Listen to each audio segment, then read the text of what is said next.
Bueno, sistemas de alta presión. ¿Sí? Ya ahora nos vamos viendo un poco más simplificado, pero es algo que va a estar siempre, ¿sí? A la hora de leer los mapas, de leer todo esto que tiene que ver con las ir siguiendo el pronóstico.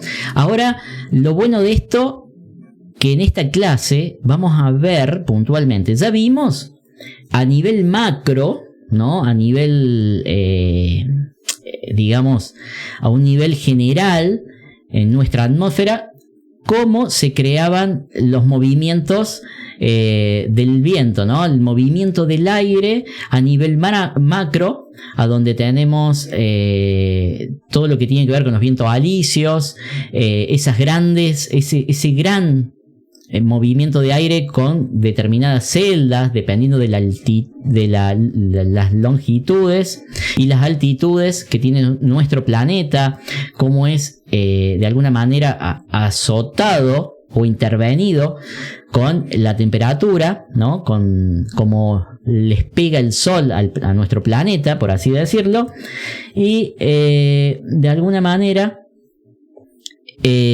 cómo va cambiando, ¿no? Cómo va teniendo en cuenta este movimiento del aire y cómo empezamos a percibirlo nosotros a un nivel mesoescala, ¿no? A un nivel, podríamos decir, entre medio y microescala, ¿sí? Yo recién, la clase pasada, vimos todo a macroescala. Y ahora empezamos a bajar un poco la altura, a empezar a ver qué pasa a nuestro alrededor o de repente a dónde navegamos o dónde vivimos. ¿Sí? Tener en cuenta ciclones, en este caso anticiclones. ¿Sí? Tenemos los sistemas de alta presión.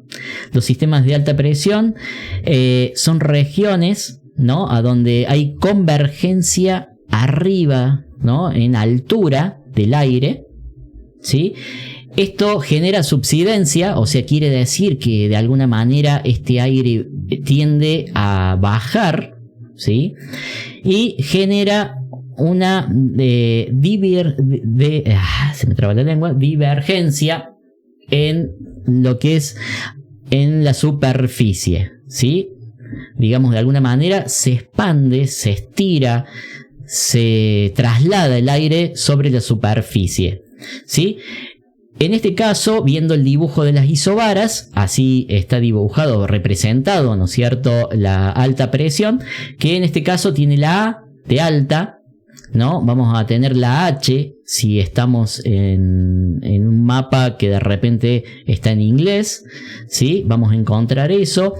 Se clasifica de color azul en lo general, ¿sí? Hay mapas que vamos a encontrar con el color azul porque es aire frío. En lo general tiende a ser aire frío. Pero por otro lado, podemos encontrar en los mapas pintado de color rojo por cuestiones de alta presión, ¿sí? Eso para tener en cuenta.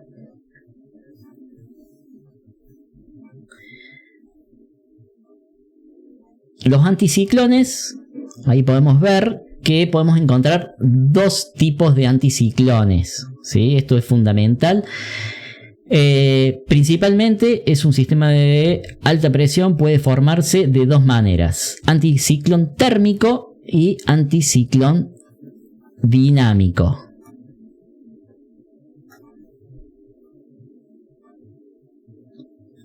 Me faltaba la otra, ahí está. Volvemos ahí. Bueno, el anticiclón térmico tiene que ver, sin lugar a dudas, con la diferencia de temperatura sobre el aire, que en este caso, al enfriarse, aumenta su densidad y en esa columna de aire, ¿no?, que tenemos acá dibujada en este gráfico, vamos a experimentar, ¿no es cierto?, esa alta presión arriba nuestro, ¿sí? Sin lugar a dudas, es aire frío realmente, ¿sí?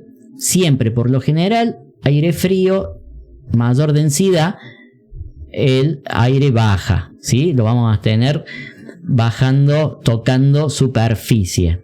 En el otro caso, los anticiclones dinámicos se generan, ¿no?, con esto que vimos en la clase pasada, que tiene que ver con este movimiento general del aire en las determinadas celdas, de la cual tiende de alguna manera este movimiento general a apretar, a acumular el aire, ¿no?, en un cierto lugar, generando una columna de aire que obliga a tener esta bajada de aire.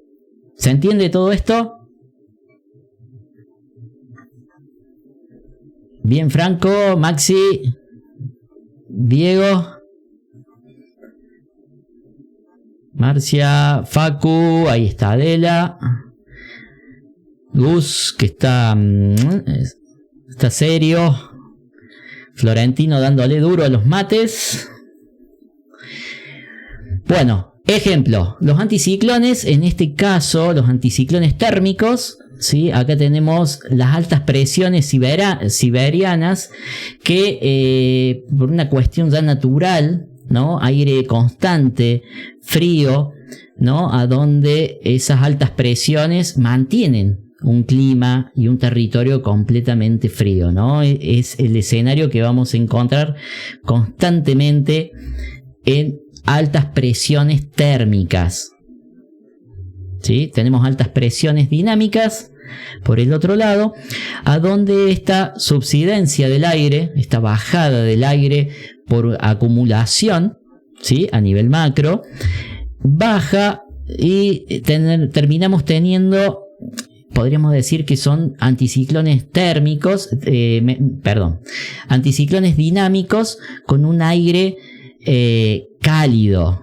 por así decirlo, ¿sí?, que es un proceso adiabático, ¿sí? Tenemos enfriamiento y calentamiento adiabático, que ya lo vamos a ir viendo cuando veamos el tema de las nubes, las precipitaciones y demás, que es un fenómeno que se va dando, ¿no? Son anticiclones cálidos.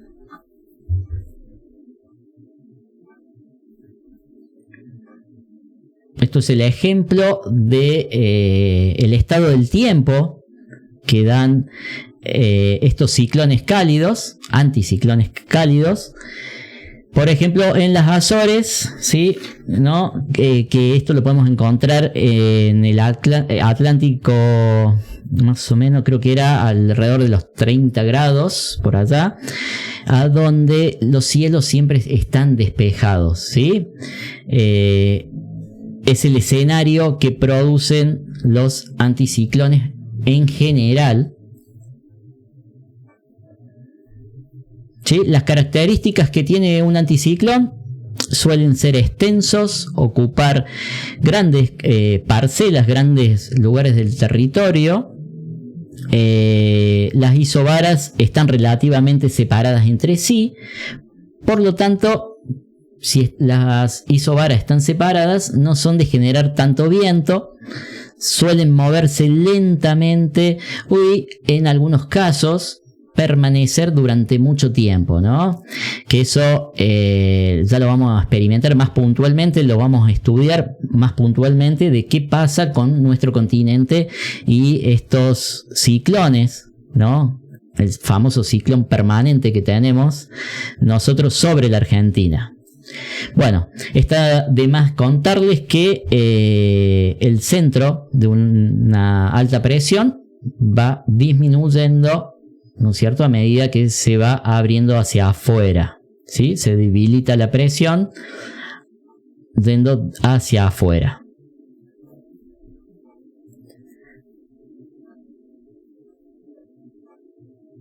Esto es el clima que da un anticiclón, ¿sí? Sabiendo que es una alta presión, ¿sí?, vamos a tener siempre, o casi siempre, dependiendo de que no tengamos exceso de humedad, o puede jugar también con la temperatura ya a nivel térmico más microescala, podemos llegar a tener nubes o alguna que otra llovizna, pero por lo general siempre vamos a encontrar cielo despejado obviamente sin lluvias, algo de viento, no va a ser un gran viento, ¿sí? Vientos ligeros, inversión térmica, que eso también lo vamos a estar viendo, o alguna bruma, niebla o neblina sobre superficie cuando tengamos exceso de humedad, sobre todo.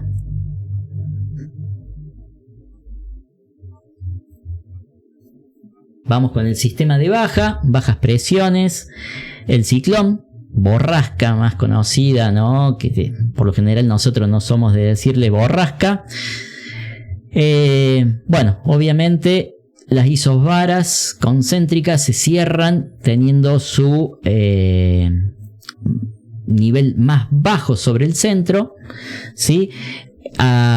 Podríamos decir que forma divergencia, se me traba, no sé qué tengo con esa palabra, divergencia en altura, aire que asciende, ¿sí? Tenemos aire que asciende, y convergencia, que esto es fundamental, ¿sí? Siempre nosotros pensemos qué pasa a nivel superficie, porque es lo que terminamos experimentando, ¿no? Y la convergencia de este levantamiento del aire a nivel superficie. Mario, ¿te puedo hacer una consulta? Claro que sí.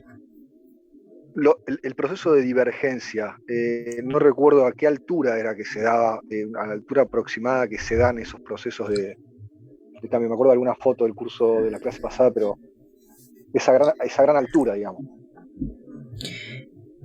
Cuando hablamos de gran altura, vamos a hablar entre los 3.000, 4.000, 5.000 metros, ¿sí? De altura.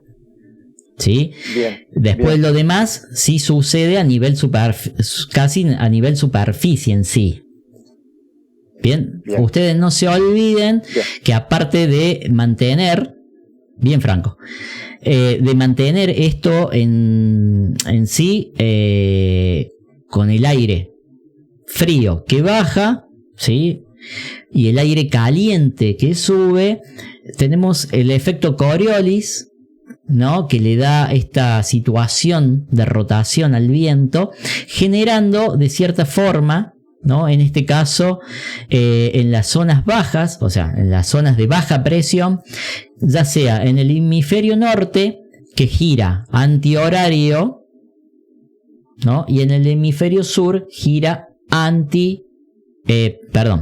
gira horario, en sentido horario, pero al saber que al nivel de superficie tienden a hacer esta rotación, entonces el viento tiende a girar en un ángulo de 30 grados, ¿sí? Dependiendo en la superficie que esté, vamos a experimentar entre 15, 20 y 30 grados a la hora de medir, ¿no? O de calcular el viento. ¿Sí? Eso ya lo vamos a estar practicando cuando veamos los mapas de isobaras, de la cual, ¿no? Como en la clase pasada que estuvieron viendo la flechita que estaba posicionada dentro de un lugar de ese ciclón, en esa isobara, a donde decíamos o calculábamos la dirección del viento. Si estamos viendo la presión o depresión a nivel superficie, ya tiene una cierta lectura, tiene una cierta inclinación, de la cual, de alguna manera, tiene esta inclinación el viento, ¿sí? Eso para tenerlo en cuenta, para empezar a hacer las lecturas y empezar a decir si va a venir viento norte o noreste, ¿sí? Va a venir sur o suroeste, dependiendo del sentido de giro, ¿no? Y el comportamiento que ya empieza a tener, ¿no? La convergencia o la divergencia de la rotación del aire tocando la superficie. ¿Sí? Eso para que lo tengan en cuenta. En este caso, los tipos de sistema de baja presión también tenemos los térmicos y tenemos las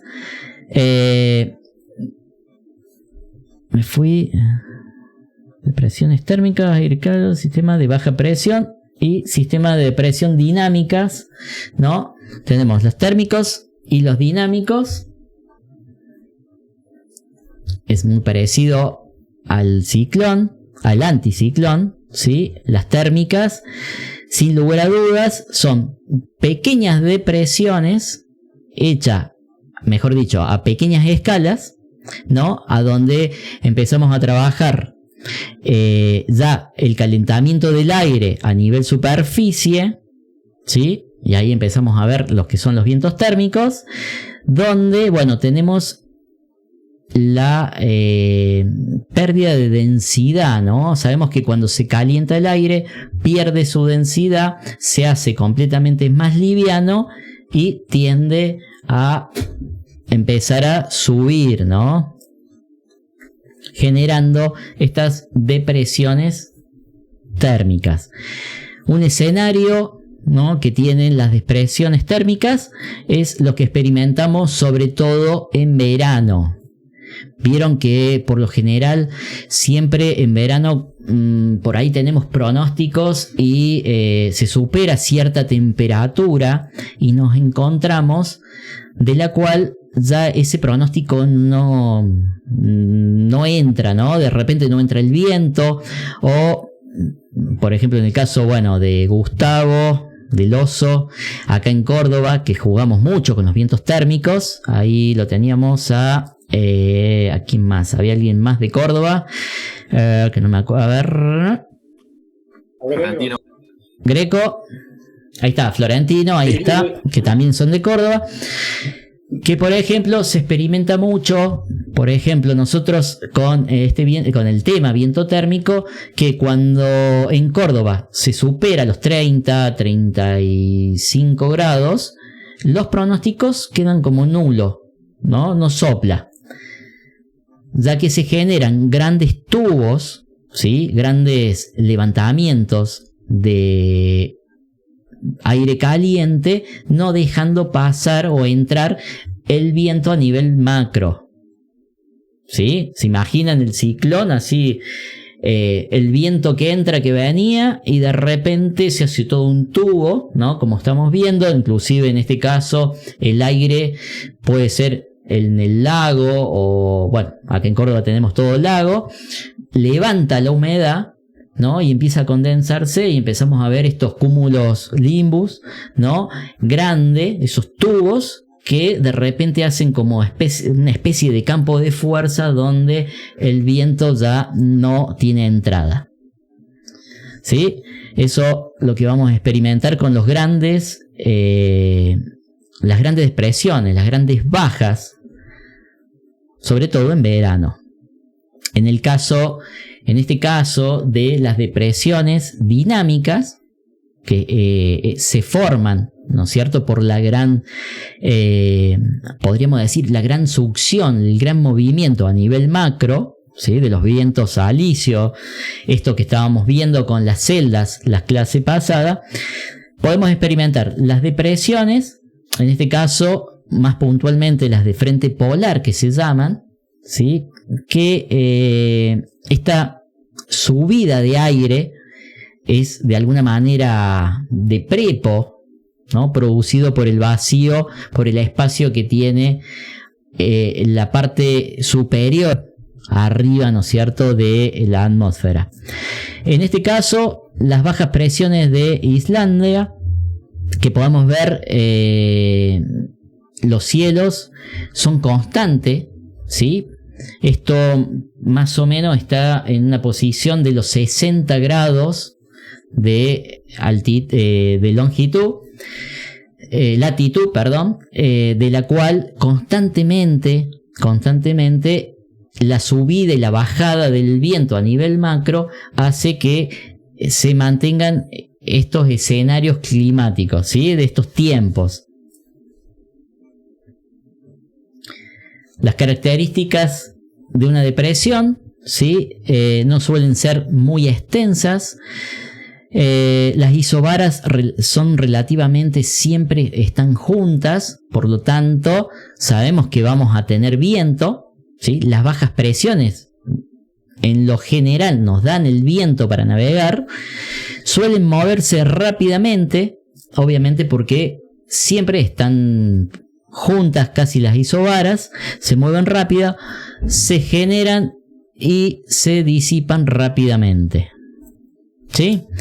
Bueno, esto sería las características de los ciclones para que siempre lo tengan en cuenta a la hora de leerlos y empezar a experimentarlos en cada escenario que ustedes tengan, y ya lo vamos a ver un poquito más en profundidad a nivel Argentina, ¿no? Que estamos acostumbrados a trabajar de cierta forma en estos lugares.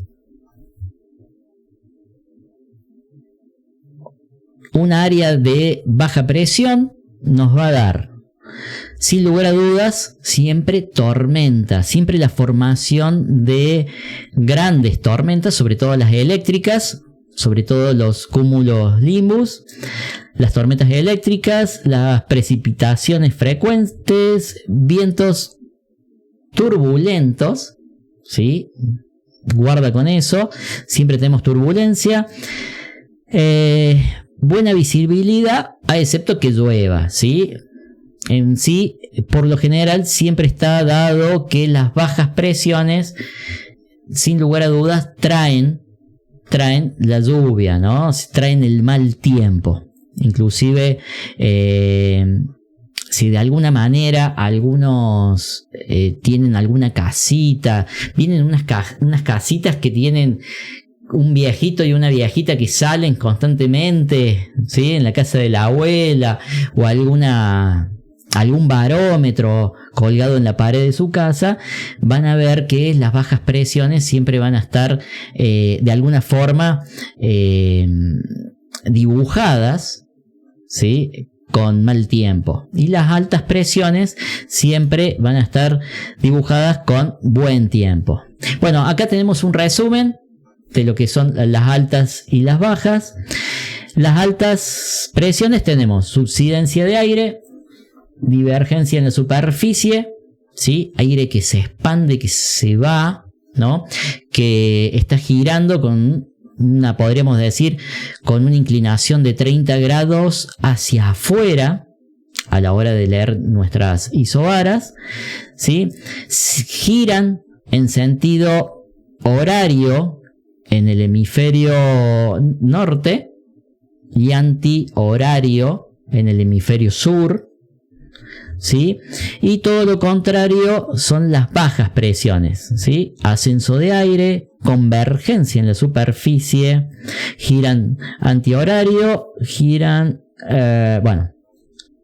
antihorario en el hemisferio norte, en el hemisferio sur son horario, ¿sí? Y bueno, traen vientos fuertes, precipitaciones, como estamos hoy, traen lluvia, ¿no?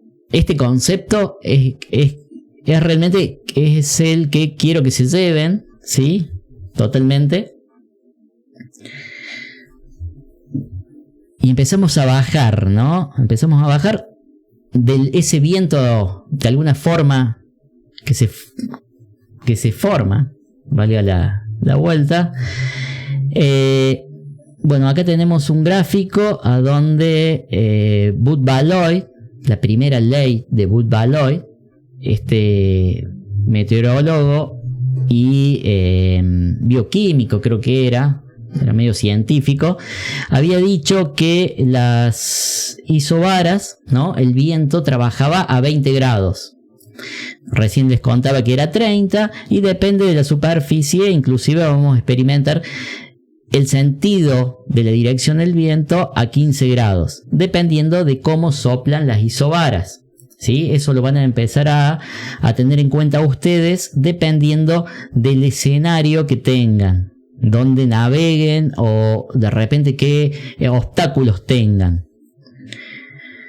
Hacemos otro repaso de la ley, la segunda ley de Bud-Baloy, ¿sí? Son 3, son fundamentales para tener estos conceptos. Esta tenía que ver con que me pongo de espalda al viento, ¿sí? De repente estoy en el spot, estoy acostumbrado a navegar de cierto viento, y si de repente, bueno, el viento que me da de espalda tiene su dirección, por lo general siempre navegamos, en el caso, bueno, acá de Córdoba, la mayoría de todo lo que tiene que ver central, tiene que ver con el norte, noreste, este, ¿sí? En algunos otros lugares, en la costa argentina, de repente, bueno, la tenemos invertido, ¿sí? Pero dependiendo de dónde esté el viento, sabemos que a nuestra derecha vamos a tener las bajas presiones, que por lo general las bajas presiones son lluvias, son tormentas, ¿sí? Entonces vamos a estar teniendo ya teniendo una predicción de algo que está por venir, ¿no? Yo siempre hago hincapié, siempre nos basamos en pequeños cuadraditos. Ya vamos a ver ahora el tema de los modelos, ¿no? De los famosos cuadraditos de WinGuru, ¿no? Se nombra mucho WinGuru, es como que nacemos y nos enseñan y entramos a esta disciplina y es todo gurú, y nos acostumbramos mucho a ver muchos cuadraditos verdes y simplemente verde. De repente, si tienen otro color o no, decimos, están verdes, simplemente navegamos. Pero a la hora de dar clases se hace un poco más complejo, o tenemos que tener una visión un poco más amplia de ese pequeño, chiquitito cuadradito verde, ¿no? Si lo pasamos a la apertura del día, que terminan siendo como unos 36 cuadraditos, que nos da casi el hora por hora, nos está diciendo una pequeña lectura de un punto, de un inmenso ciclón que se está trasladando sobre toda la superficie donde vivimos. Entonces, a veces a estas ecuaciones sobre los modelos se le escapan los cálculos, sin hablar que hay nadie lo paga, tiene una demora de lectura, se demora en la actualización, etcétera, etcétera, porque obviamente la información no se la van a regalar. Entonces, nada, seguimos adelante. Segunda ley de Bud-Baloy, ¿no? Las depresiones, las bajas, las vamos a tener en el hemisferio sur, en la mano derecha, ¿no? Para tenerlo siempre en cuenta.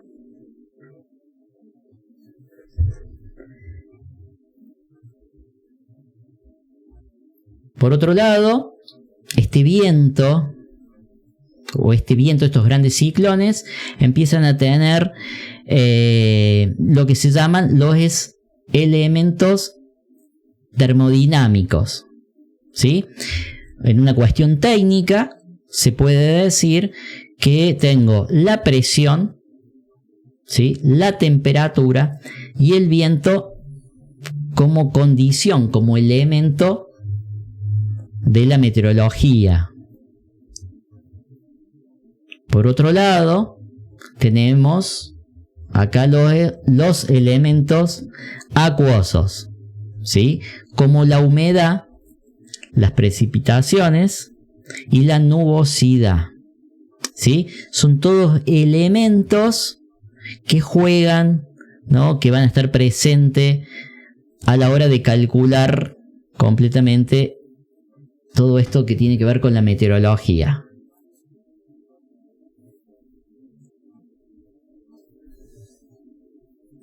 Bueno, acá estas grandes flechas muestran el viento a gran altura, lo que se denomina la gradiente de presión del viento, ¿sí?, a donde se traslada. Es el viento que el 99% de los modelos hace lectura. Sería muy difícil para WinGuru o para cualquier modelo, cualquier sistema que dé una proyección de un pronóstico. A ver, el pronóstico es una especie de adivinación del movimiento de un ciclón.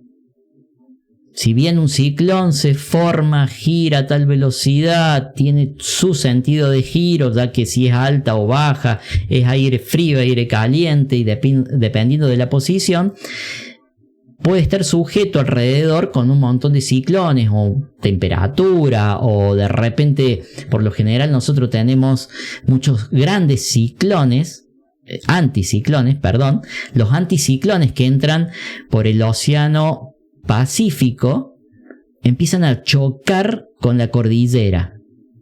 Entonces, de repente para Winguru se le hace complejo decir cómo calculo si el ciclón se va a estampar contra la cordillera o a más altura o a cierta altura va a pasar para el lado de la Argentina o no. Entonces, los modelos se tratan de calcular de alguna manera el viento a una cierta altura donde no tiene, digamos, como que no choca con nada, y se puede predecir ese movimiento o ese traslado que tiene el ciclón. Lo más lindo que nosotros en realidad lo único que utilizamos de esos modelos o de ese viento termina siendo la última flechita que está casi a nivel superficie. ¿Bien? Por eso hay que separar realmente la lectura tanto de los modelos como interpretar cómo se mueven los ciclones, cómo se comportan los ciclones y cuáles son las lecturas. El secreto de hacer la lectura de los grandes, de estos grandes ciclones sobre los modelos. O, en este caso, los mapas de isobaras, ¿no? Yo estoy más acostumbrado a leer los movimientos de los ciclones y ya más o menos, ahora vamos a ir viendo qué me va a predecir para mi lugar a la hora de navegar, y no leer tantos cuadraditos que terminan siendo como muy reducidos en la información que me dan. Por otro lado, recién veíamos los elementos del clima, ¿no? De la meteorología. En este caso vemos los factores de la meteorología. En este caso tenemos como factor la altitud. La altitud tiene que ver mucho con esto de los ciclones. Sabemos cómo se forman, sabemos que a gran escala hay un movimiento de esos vientos, pero va a cambiar completamente el comportamiento de ese viento dependiendo de la altitud y del terreno, ¿no?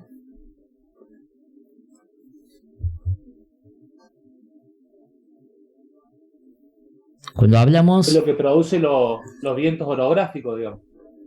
Exacto, ahí se empiezan a convertir en vientos orográficos, exactamente, los vientos sometidos al terreno, al relieve. ¿Sí? Empieza a cambiar, ¿no? Ese gran ciclón que venía girando, que nos tiraba el viento para una cierta dirección, empieza a ser sometido, ¿no?, al relieve, en este caso, ¿sí? Ya vamos a ver inclusive el viento sonda, ¿no? Yo recién les contaba que los grandes anticiclones que vienen por el Pacífico chocan en la cordillera, generando en algunos casos el viento sonda. Y se produce un fenómeno en particular, ¿no?, de ese comportamiento del viento. Entonces, obviamente, no es lo mismo ese viento, ese comportamiento de viento, que los vientos que entran, por ejemplo, en esta zona, en el desierto o en el Tíbet, a donde los ciclones empiezan a tener otro funcionamiento, ¿no? En estas zonas medias desérticas carecen de humedad, la condensación ya no tenemos lluvias, y si se generan lluvias son a gran altura, de la cual ya empieza, bueno, en este caso a nevar a una determinada altura. O sea, empezamos a tener todos estos factores que va a ir cambiando completamente la entrada del movimiento de los ciclones, ¿sí? Empezamos a bajar. Bueno, acá tenemos justamente lo que pasa con la cordillera, a donde los anticiclones chocan en la cordillera, ¿no? Este gráfico justo lo dibuja, sacándole la humedad que traen del Pacífico. Son sometidos a elevarse sí o sí. Hay todo un suceso adiabático que ya lo vamos a estar viendo. Un cambio completamente, de la cual cuando logran pasar para el lado de San Juan, para el lado de Mendoza, Catamarca, La Rioja, el viento se queda completamente sin humedad y adiabáticamente se calienta y se transforma en totalmente otro viento. ¿Sí? Y estamos hablando de estos grandes ciclones que veíamos la clase pasada.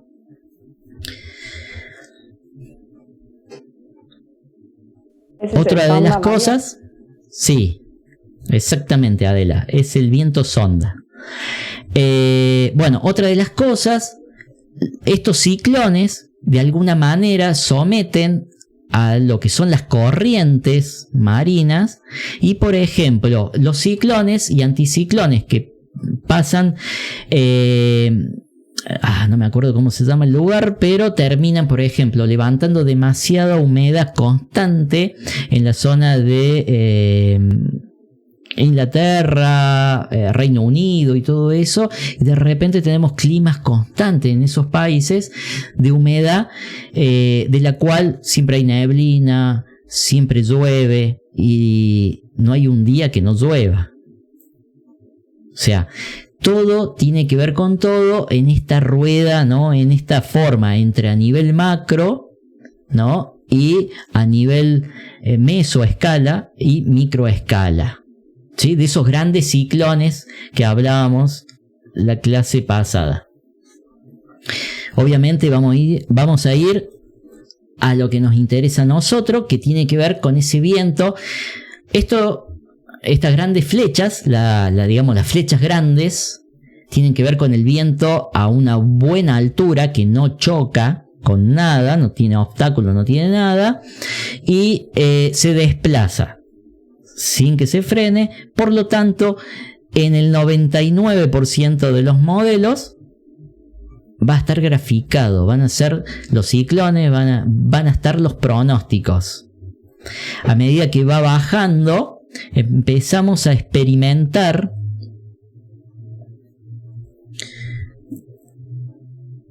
el viento sometido a la superficie, el viento orográfico, ¿sí? La gradiente, ¿qué sería la gradiente del viento? La gradiente del viento es el viento que no choca en ningún lado, ¿sí? Que viaja, ahí podemos observar, a ver si podemos, hacemos ahí. Ahí está. Así podemos.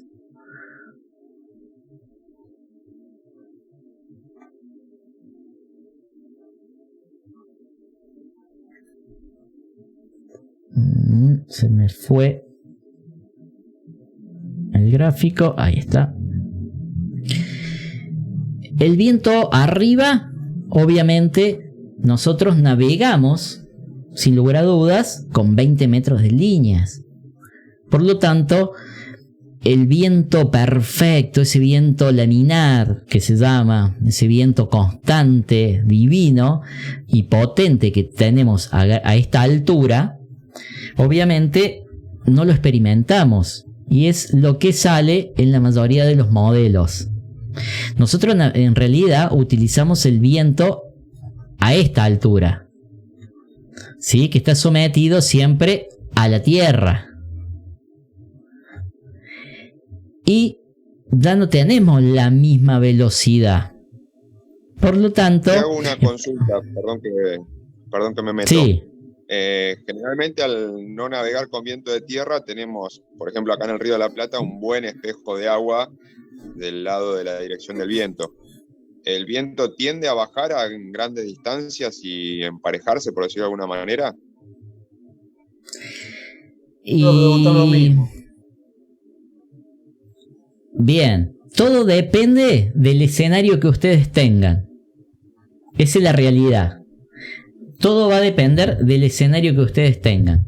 ¿Sí? Los vientos de mar o los vientos que de repente tienen grandes extensiones sin obstáculos, obviamente vamos a experimentar muy poca turbulencia. ¿Sí? O sea, no va a estar sometido a que se frene el viento o que de repente cambie de dirección por los obstáculos. Entonces, eso va a variar muchísimo. Por ejemplo, en Córdoba estamos acostumbrados todo el tiempo, en Rosario sobre todo, por ejemplo, estamos acostumbrados a navegar vientos muy rachados. O de repente en la ciudad de Buenos Aires, cuando en el río tenés una rotación, ¿sí? Cuando tienen los térmicos que viene de tierra, es completamente turbulento. Sabemos que el viento de tierra es turbulento justamente por los obstáculos que genera. O sea, no lo genera el viento, sino que el viento que está sometido a los obstáculos, mejor dicho. Nosotros acá, Mario, para comentar algo acá en Lago Puelo, esta zona de cordillera, digamos, en Patagonia. Sí. Bueno, pasa mucho esto que estás comentando, ¿no? El viento con mucho obstáculo, pero bueno, después también depende el largo del espejo de agua, ¿viste? Los lagos más grandes, digamos, bueno, obviamente tenés un viento más parejo que los lagos cortos, donde la turbulencia es mayor, mucha montaña y a veces se pone complicado. Exacto. O de repente, dependiendo de la dirección del viento, hay spots que tienen pequeños lugares a donde es navegable. Dice, che, no, andate a tal costa que es de acá a 2 kilómetros, que está bueno. No sé, vamos a suponer que es el noreste, y de repente en ese lugar el noreste entra perfecto, no sabes, el agua, todo perfecto. Se pone en norte y es imposible de navegar por la turbulencia. Con el norte te conviene irte a otro lado, etcétera, etcétera. Y bueno, eso es la particularidad que tiene, dependiendo del escenario, dependiendo del lugar a donde estemos y la dirección del viento, ¿sí? Entonces ustedes vieron en el pronóstico que el viento venía en un ciclón, ¿no? Giraba de tal dirección, después tenía cierta potencia, porque dependiendo de la potencia va a saltar esos obstáculos o no, y eso va a hacer de alguna manera que tengamos el resultado final de ese pronóstico que ninguna aplicación nos va a estar diciendo, porque en realidad eso lo sabemos nosotros realmente experimentando ese lugar, navegando en ese lugar. ¿Se entiende?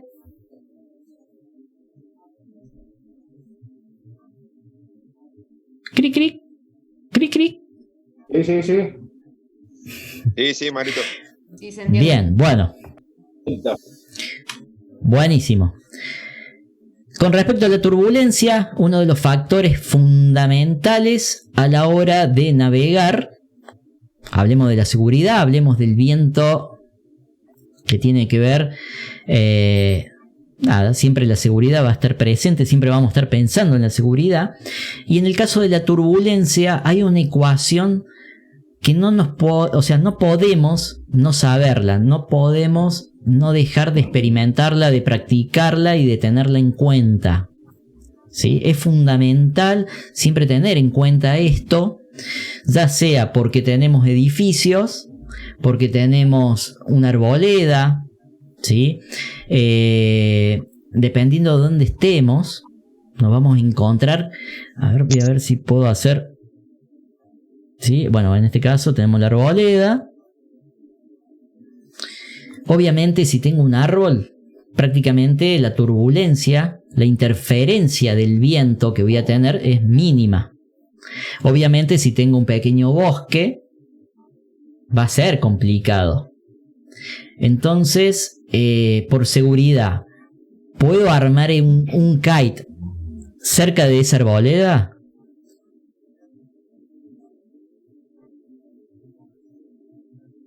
No. Va a ser complicado. Exacto. Va a cambiar, o sea, es complicado. Esta pequeña ecuación, le estoy haciendo pausa a este pequeño video, es simple. Sabemos que si tenemos el viento de entrada, en este caso estamos del lado delantero del viento y tenemos un obstáculo, nos vamos a alejar por 3 de acuerdo a la altura que tiene el edificio o el obstáculo. ¿Sí?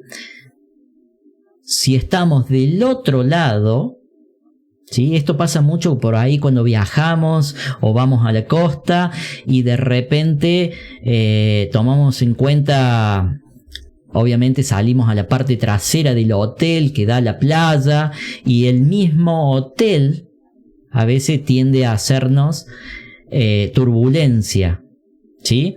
Inclusive a veces si tenemos el viento de frente a la playa y a nuestra espalda el hotel, ¿sí? Podemos experimentar, en este caso, el obstáculos por 3, ¿sí?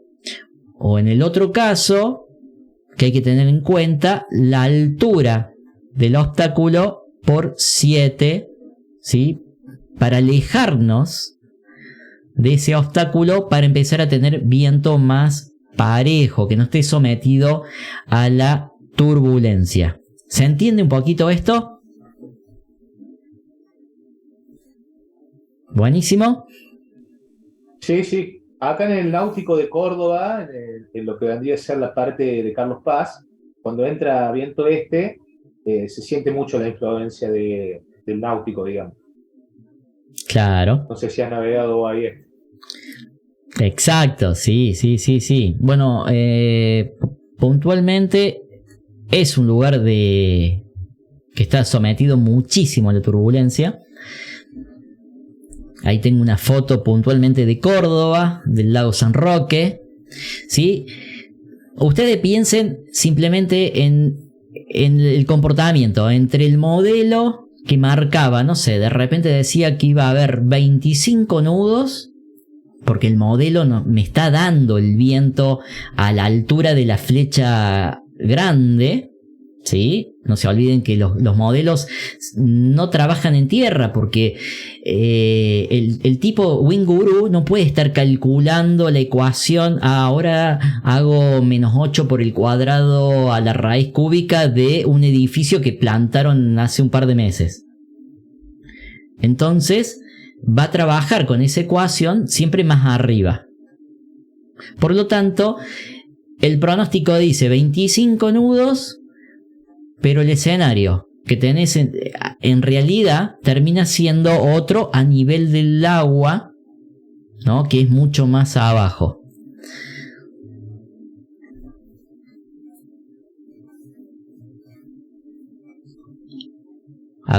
Podemos tener otros lugares o otras formas de turbulencias que se pueden dar dependiendo de dónde naveguemos, ¿sí? Esto por lo general tiende a pasar en los morros, ¿no? En esas dunas en Brasil, ¿no?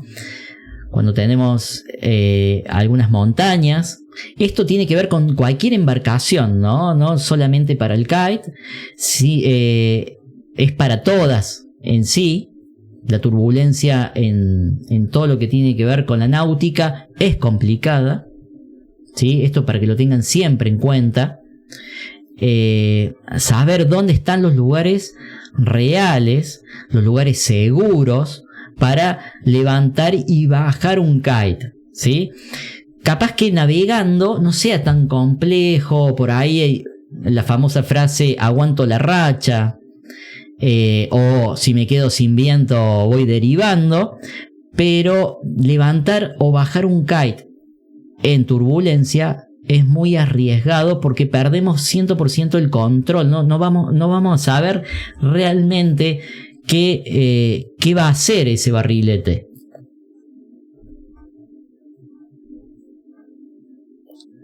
Y en este caso tenemos otro fenómeno que también se experimenta muchísimo, que tiene que ver con el efecto Venturi. El efecto Venturi, Diego, contame qué es el efecto Venturi. Hola, Gastón, estamos acá juntos. ¿Eso no es lo que exactamente pasa en San Juan, en Dique Cuesta del Viento, que se hace un Venturi entre las montañas? ¿Se hace una presión?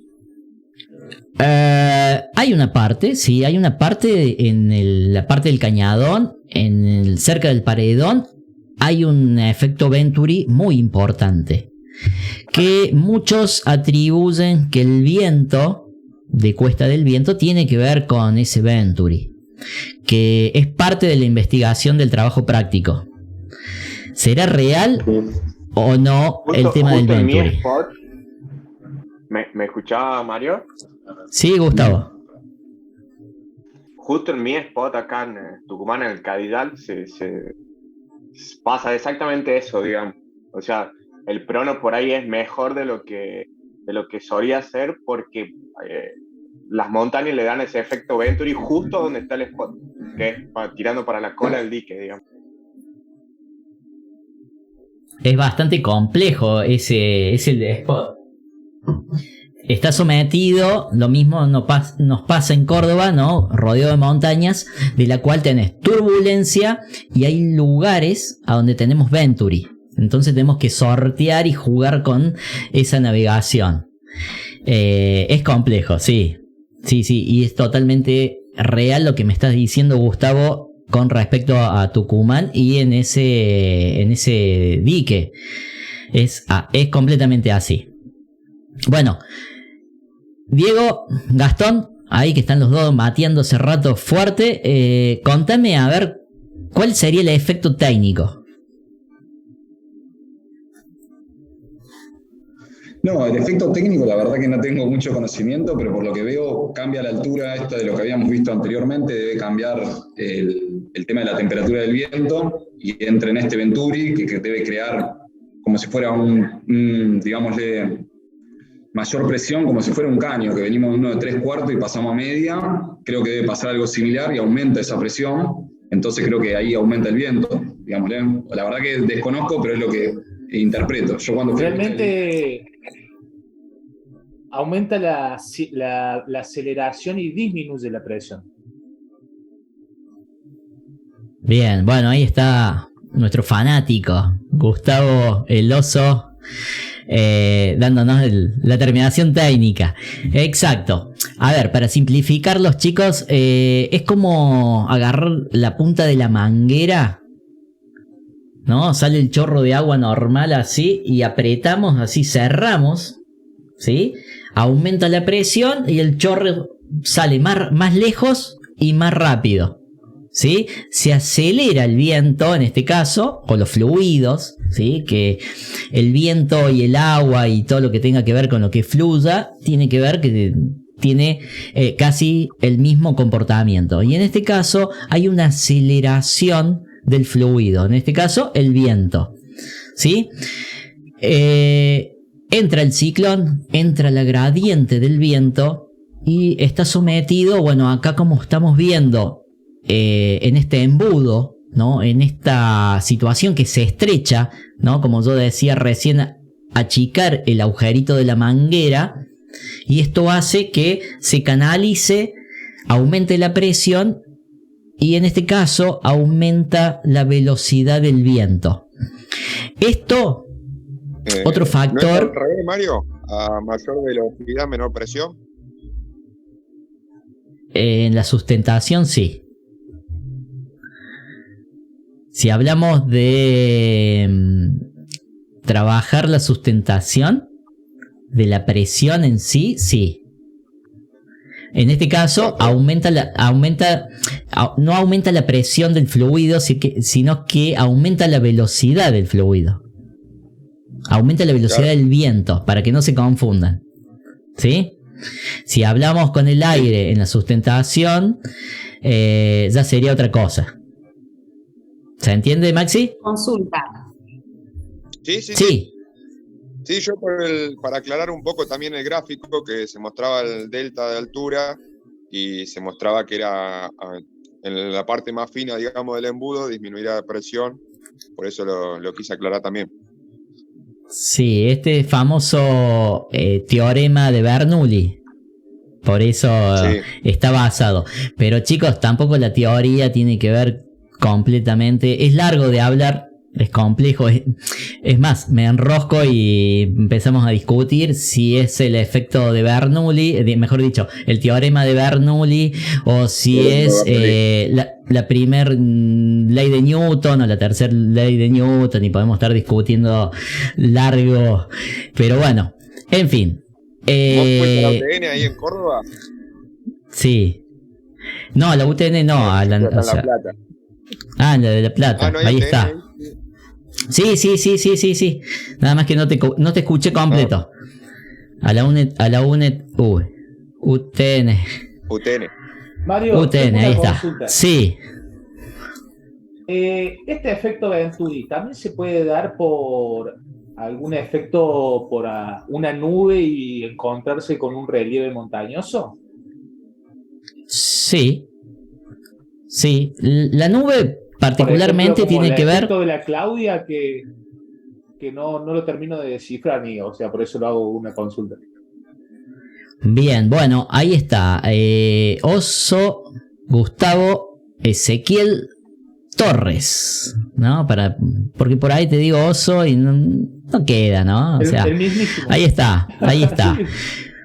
Bien, es parte del trabajo práctico saber qué tiene que ver con esto, ¿no? Que han venido muchos extranjeros y hablan de la Claudia, o sea, del clouds, que sería la nube, que cuando se posiciona una nube sobre la cordillera, el viento durante el día es una bomba. Y esto tendrá que ver con el viento térmico, los ciclones. Es parte del trabajo de investigación que tienen para hacer. Y no puntualmente, el trabajo práctico dice, si encontraron vientos sometidos en este caso, ¿no? Como vamos a ver el ejemplo del Venturi en el estrecho de Gibraltar, donde el viento se acelera terriblemente, pasará lo mismo en Cuesta del Viento con el cañadón que tiene, o es otro el efecto. Es parte de la investigación que tiene el trabajo práctico para que se diviertan un rato. Y empiecen a jugar con todo esto, a analizar, ¿sí? Igual por privado, ya sea en el grupo, pueden empezar a tirar ideas, tiren cosas. La verdad que siempre se escucha de todo, está bueno porque de todas esas ideas siempre uno aprende, inclusive hasta empieza a conocer cosas que no sabía. Así que se las dejo ahí con puntitos suspensivos. Seguimos con lo que tiene que ver con el Venturi. Ejemplo, el famoso Tarifa, el famoso estrecho de Gibraltar en el Mediterráneo, que es claro, acá tenemos una foto del ciclón. En este caso no están marcadas las isobaras, sino que está marcado el movimiento del aire, de la cual muestra cómo se acelera el viento. Sabemos que los colores que van del verde, alrededor de los 10, 13, 15 nudos, 20 nudos para arriba se empieza a poner amarillo, y en rojo habla de 30 nudos y picos en Winguru. O sea, si se ve justo cómo se estrecha, ¿no? Justo el continente mismo, cómo acelera el viento. Por lo tanto, hay que tener cuidado, ¿no? Para aquellos que navegan en Bariloche, en los lagos, en la Patagonia, o todos aquellos que navegan frente a obstáculos, ¿no?, que pueden generar Venturi, ¿no? Acá en Córdoba tenemos 2 Venturis muy marcados en el lago Los Molinos, sobre todo, donde por lo general van los chicos que hacen windsurf, porque experimentan mucha más velocidad. Cuando en el resto del lago tenemos 15, 18 nudos, en este lugar van los del windsurf a disfrutar con sus tablas de freestyle con casi 30 nudos. Entonces, de repente yo venía navegando con 15 nudos, un 12 metros, y me meto en esa zona, y la verdad que empiezo a frenar el kite, empiezo a sentirme completamente incómodo. Y es un lugar, es una parcela, son un par de kilómetros, 2-3 kilómetros, que se produce el efecto. En el caso de acá del mar Mediterráneo, bueno, es mucho más amplio, ¿no? Porque eso está más amplio, y la velocidad del viento también es otra, pero se experimenta lo mismo. Entonces es como para pensar qué tamaño de vela o qué seguridad voy a tener o qué comportamiento del viento voy a tener en esos lugares, ¿sí? También en esos lugares, yo soy de Bariloche y está el lago Moreno, que justamente el viento se encajona entre las montañas, pero ponele, para dar clases es malísimo ese lugar porque es muy difícil para el alumno meterse adentro del lago, porque todo el tiempo tiende a tirar para traerte para la costa de vuelta. Exacto, así es, Clara.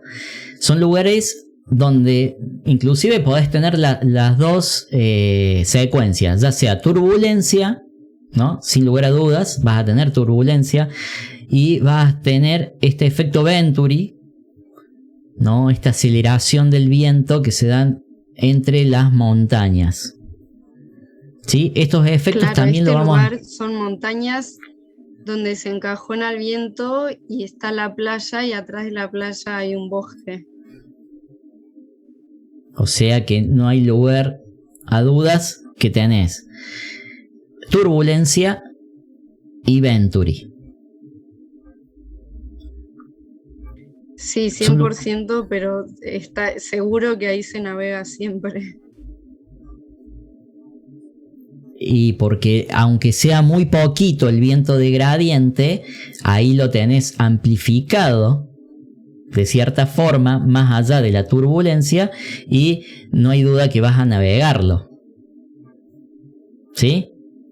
Aparte, bueno, habría que ver cómo alrededor, cómo se gesta el viento térmico, etcétera, que siempre tenés viento, ¿no? Así son los lugares en la Argentina, sometido a esos paisajes, que eso es lo que vamos a ir viendo de a poquito ahora, que tiene que ver con el viento térmico. Por un lado, los vientos de gradiente, vientos de esos grandes ciclones que empiezan a tocar tierra, y el comportamiento que tienen. Por otro lado, estamos viendo este factor que tiene que ver con el Venturi. Ahí estamos viendo un mapa tomado del viento de Windy, a donde en un lugar del lago, se alcanzan a ver, tienen 19 nudos, un poquito más entrando al estrecho, el mismo viento, porque la verdad que es el mismo viento que del mismo ciclón que estaba girando en ese lugar. Ya tengo 22 nudos. Entonces, para un modelo, para una ecuación constante de predecir el movimiento de un ciclón sometido al lugar, ¿no?, a la superficie, ¿no?, este viento orográfico, se hace más complicado. No hay ecuaciones reales para sacar estos cálculos. Esto lo van a ir aprendiendo ustedes dependiendo del lugar que estén, que experimenten, ¿sí? Nos seguimos acercando. El ciclón seguía girando a la misma velocidad, era uno solo, estaba en el modelo. El viento, ¿no? Si lo trasladamos al Winguru, vamos a ver que todos los cuadraditos de la zona de Tarifa, por así decirlo, eran todos 25 nudos. Sin embargo, empieza a cambiar completamente. O sea, si cambiamos el lugar de navegación, empezamos a experimentar el viento con diferentes velocidades. Si bien se trabaja fuerte en los modelos para tener en cuenta estas lecturas, nunca van a ser totales o reales. Pueden ser con vientos mayores o con vientos menores a la predicción en sí. Por eso, la particularidad de pagar un modelo tiende a poder ajustar, que el usuario pueda ajustar los colores, pueda ajustar cuando te da el aviso. Obviamente, si yo hago Windsor, no es el mismo viento que va a usar si hacemos kite, o si hago wind, o de repente me dedico a hacer parapente. ¿Sí? Puedo configurar, ¿no? Esa es la ventaja que me da un modelo pago para empezar a afinar la predicción. Y es exactamente el mismo ciclón. Sí. Hace un rato habías comentado que el modelo de predicción está tomado en las líneas grandes de arriba. ¿Está bien? Sí, la mayoría. El modelo ahí me muestra el efecto Venturi, por ejemplo. Si el modelo estábamos sin tener en cuenta los relieves. Ahí vuelvo a marcha atrás.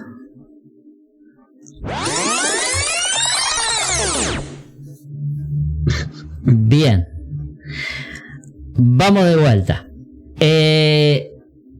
Esa es la ventaja que tiene Windy. El famoso Windy. ¿Sí? No soy sponsor, no me regala nada Windy, pero tiene estas lecturas. Se aproxima mucho a lo que pasa sobre la superficie. No hay pronósticos. Hay una tabla para que ustedes usen en la Argentina de los modelos.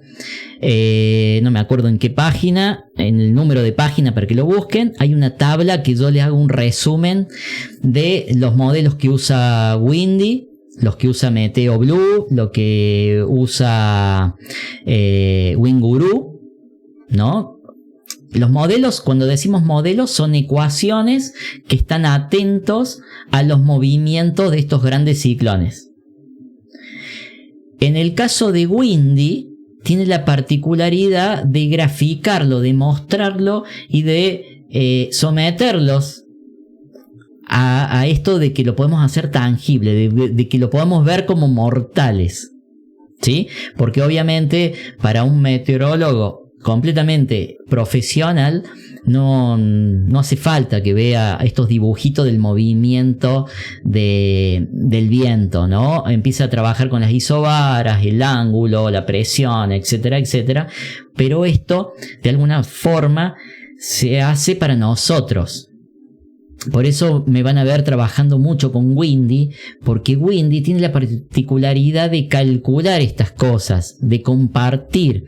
Lo más factible es que no sea exacto al 100% si realmente estamos ahí parado con un yate, pero se aproxima muchísimo de lo que pueden dar la mayoría de los modelos. ¿Sí? Eso ya lo vamos a ir viendo un poquito más meticuloso cuando empecemos a trabajar sobre los modelos.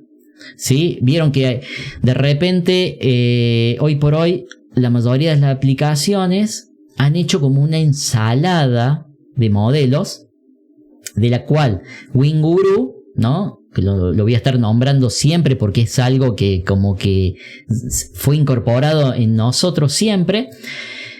Que antes te decía, el tal pronóstico, el otro pronóstico, el Icon, el GCF o ahora el predicción de Gurú, que es una ensalada de todos los modelos. ¿Sí?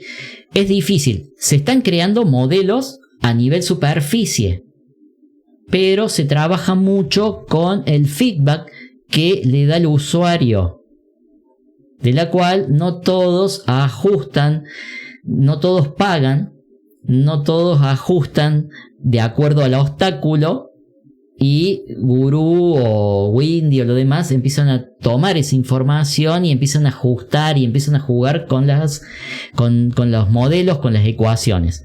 En el caso de Windy, gráficamente está mucho más lejos en visualización, en interpretación. Por eso hago mucho hincapié para usarlo. Está hecho más para los mortales, por así decirlo. ¿Sí? En este caso, este dibujo del viento, que ya lo vamos a ver en vivo y en directo, porque el estrecho se puede ver ya ahora en este momento y se puede ver cómo está sometido el viento. Eso lo pueden ver todos los días, hora por hora. ¿Sí?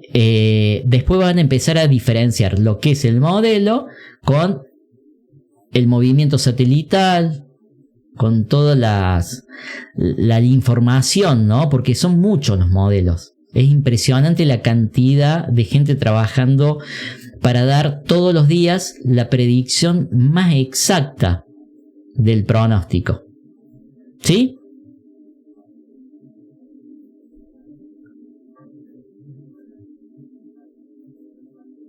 Vamos a entrar, en este caso, vamos a entrar a lo nuestro, que tiene que ver con los vientos térmicos. Los vientos térmicos, en esta versión del movimiento del aire a una versión microescala, mesoescala, a donde se olvidan de todo lo que veníamos viendo, se olvidan de todo esto que tiene que ver con las celdas, el movimiento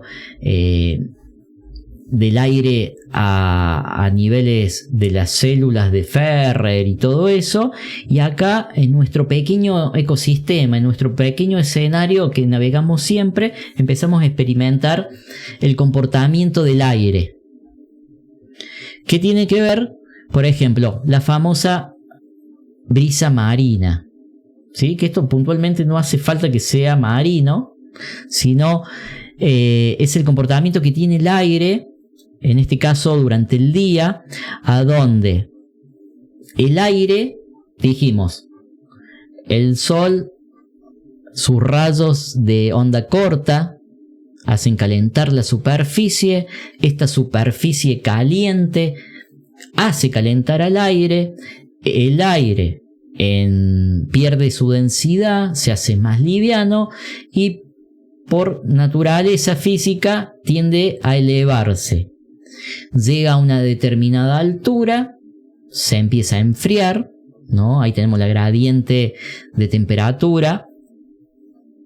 Se enfría, el aire frío es más denso, por lo tanto empieza a bajar, creando esta circulación de lo que llamamos vientos térmicos.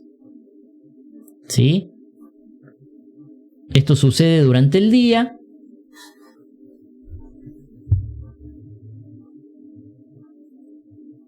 Acá en este dibujito podemos ver que a medida que sube el sol, empieza a tomar más temperatura la superficie, esa masa de aire empieza a calentarse, se expande, ¿no? Se pierde la densidad, se eleva, se enfría y empezamos a tener nuestra burbuja de vientos térmicos. Esto por lo general es lo que navegamos la mayoría de las veces. Por ahí recibí un trabajo práctico el otro día donde no sé quién me puso que estos vientos o esta circulación de aire me decían que no se puede predecir, porque esto en realidad no está en los modelos. Es muy poco la información que podemos adquirir para los modelos para predecir este tipo de cosas.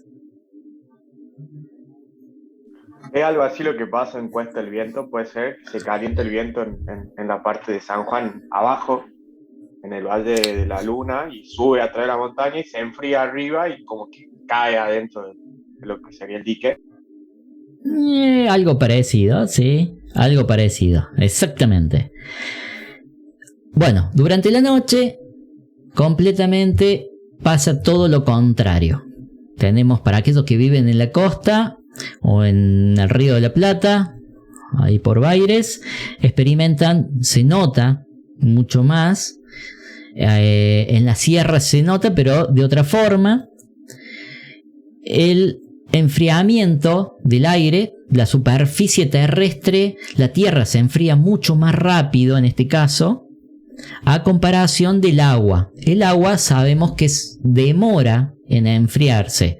Por eso, a medida que va entrando el invierno, ¿sí? En el otoño, por lo general, seguimos navegando en los diferentes lugares y notamos como que el agua está más calentita que nos dé el viento afuera, ¿no? Va pasando el invierno, el agua se enfría, llega la primavera y el aire afuera es más calentito que el agua que todavía sigue completamente frío, ¿sí? El agua tiende a demorarse tanto para calentarse como para enfriarse. Esto durante el día, sobre todo en las fechas tanto de otoño como invierno, se nota mucho más, generando esta rotación, ¿no? Que en este caso se llama el terral, ¿sí? El terral tiene que ver con esta circulación del aire al revés de lo que veíamos con la famosa brisa de mar. En este caso, la superficie terrestre está fría, enfría el aire, la manda hacia el agua sigue, por así decirlo, calentita y tiende a elevarla, generando ese viento de tierra que experimentamos tipo 10 de la noche, 12 del mediodía, ¿no? Dependiendo de los lugares a donde estemos, ¿sí? En Brasil pasa exactamente lo mismo, haciendo esta circulación del famoso terral. Por otro lado, y esto lo vamos a ver sobre todo en la costa argentina. ¿Quién era de la costa? Por acá sé que había gente de La Plata. Alejandro. Por el otro lado, bueno, acá tenemos un gráfico, en este caso. Sí. ¿Quién habló? Bueno, tenemos este gráfico de la virazón. Virazón se le llama a la virada, ¿no? A ese cambio, esa rotación del viento que vamos a experimentar, sobre todo en la costa argentina o en el Río de la Plata, con estos cambios de temperatura, ¿no? Tenemos la brisa de mar durante el día y durante la noche experimentamos el terral. En esta transición, por así decirlo, tenemos el virazón, ¿sí? Así lo llaman los marinos, que es la rotación. ¿Alguno tiene el apunte abierto a mano? ¿La guía? Sí. A ver si alguno me ayuda con esta parte. No me acuerdo la página. Yo lo tengo. Buenísimo.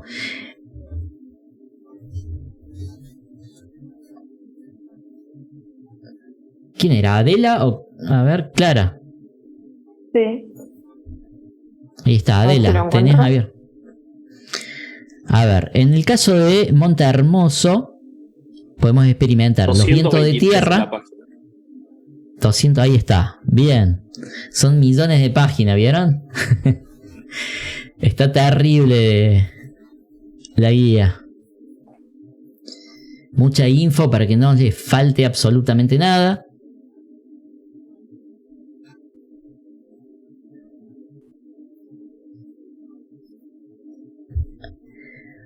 Como veremos, los vientos navegables, en este caso, como se van dando, ¿no? Tenemos del sur, son completamente navegables, algunos del este, algunos del oeste, pero esto a nivel micro, a nivel viento térmico, ¿qué dice el apunte? A ver si alguno me machetea por ahí.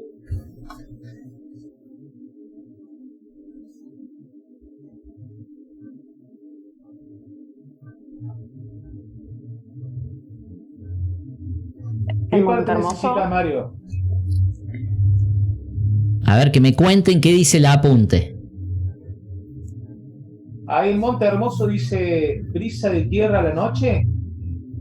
Sí, ¿a qué hora? ¿Cómo rota? A ver. Primera hora de la noche, side offshore, 22 horas aproximadamente, de este a Sí. noreste. Bien. Bien, tenemos la circulación. Durante la noche. ¿Sigo o.? ¿sigo? Sí. Contanos. Contanos cómo Durante la gira, noche, cómo se hace. Durante la noche sopla a offshore a las 2 horas aproximadamente, de noreste a norte. Durante la noche pasa de side offshore de 2 horas hasta las 5 aproximadamente, de norte a noroeste. Y al final de la noche, a las primeras horas de la mañana, pasa a side shore de las 5 hasta las 10, de noroeste a oeste. Eso es la brisa de tierra de noche. Después tenemos la brisa de mar de día, que hacia la media mañana sopla de side onshore, de las 10 hasta las 12 aproximadamente, de oeste a suroeste. Al mediodía sopla onshore, o sea, directamente a tierra, desde agua a tierra, digamos, Sí. de las 12 horas hasta las 5 de la tarde, de suroeste a sur. De la tarde a la final de esta, pasa a side onshore, de 17 a 20 horas, con sur-suroeste. Y de la tarde a la noche sopla side shore, digamos lateral a la playa, de 20 a 22 horas con sureste y este. Bien. ¿Cómo hay que tener en cuenta? Eso en Monte Hermoso. Sí. Y en la costa nos vamos al Río de la Plata. Buenos Aires. Sí. Brisa Hay de alguien tierra, a la noche. ¿Hay alguien? Disculpa, Oso. ¿Hay alguien que sea del Río de la Plata? Que tenga justo el machete, ¿no hay nadie? Maxi, vos... ¿No por ahí? No, vos estás... Pero no tengo nada para chumear. Ah, cierto que estás con el celu, bien, bueno. Bueno, Oso, estás condenado a contarnos qué pasa en el Río de la Plata. Bueno, durante la noche empieza soplando onshore, de 22 hasta las 1 aproximadamente, de este al noreste. Después, durante la noche sopla de side onshore, quedando permanente de las 1 hasta las 10 aproximado, del noreste a norte. A las 3, 4, 5, 6 no pasa nada, deja de soplar hasta la tarde, dice. Y después de día, brisa mar de día, dice, comienza levemente a soplar nuevamente side onshore, de 12 a 2 de la tarde, aproximado sur-sureste, a este, y permanece todo el día sureste hasta que emprende nuevamente su rotación al este. Y ahí empieza de vuelta la brisa de tierra, digamos. Perfecto, gracias, Oso. Bueno, ya ahí tenemos esto que de repente no sale en ningún modelo. Esto es viento particular de cada lugar, y estos vientos a veces están sometidos a la temperatura, a la gran metrópoli, en este caso de la ciudad de Buenos Aires, que hacen esa columna que yo les explicaba, que acá por ejemplo en Córdoba, superando los 30 grados, se forman esas grandes depresiones, ese aire caliente que se va hacia arriba, generando un tubo de la cual los vientos son que chocan y no entran. ¿Sí? Obviamente, a veces están ayudados por los grandes ciclones, si están cerca, y en otros casos son anulados. Obviamente, si yo voy a tener un gran ciclón cerca, el viento térmico, esta rotación térmica del aire, del viento, va a ser anulada. Por lo general, la altura de un viento térmico se forma hasta los 2-3 kilómetros, y si el viento a nivel grande, digamos, a nivel ciclón, es más fuerte, a veces me lo termina anulando o me termina cambiando la dirección. ¿Se entiende un poquito esto? ¿Se entiende por el otro lado cómo trabajan los vientos térmicos? ¿De qué se trata un viento térmico? ¿Alguna duda?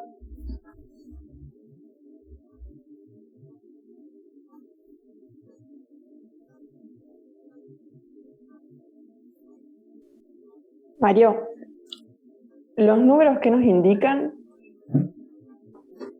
¿Los números cuáles? ¿En el círculo del gráfico de recién? Las horas. O sea, ahí volvemos para atrás. Las horas y la dirección del viento.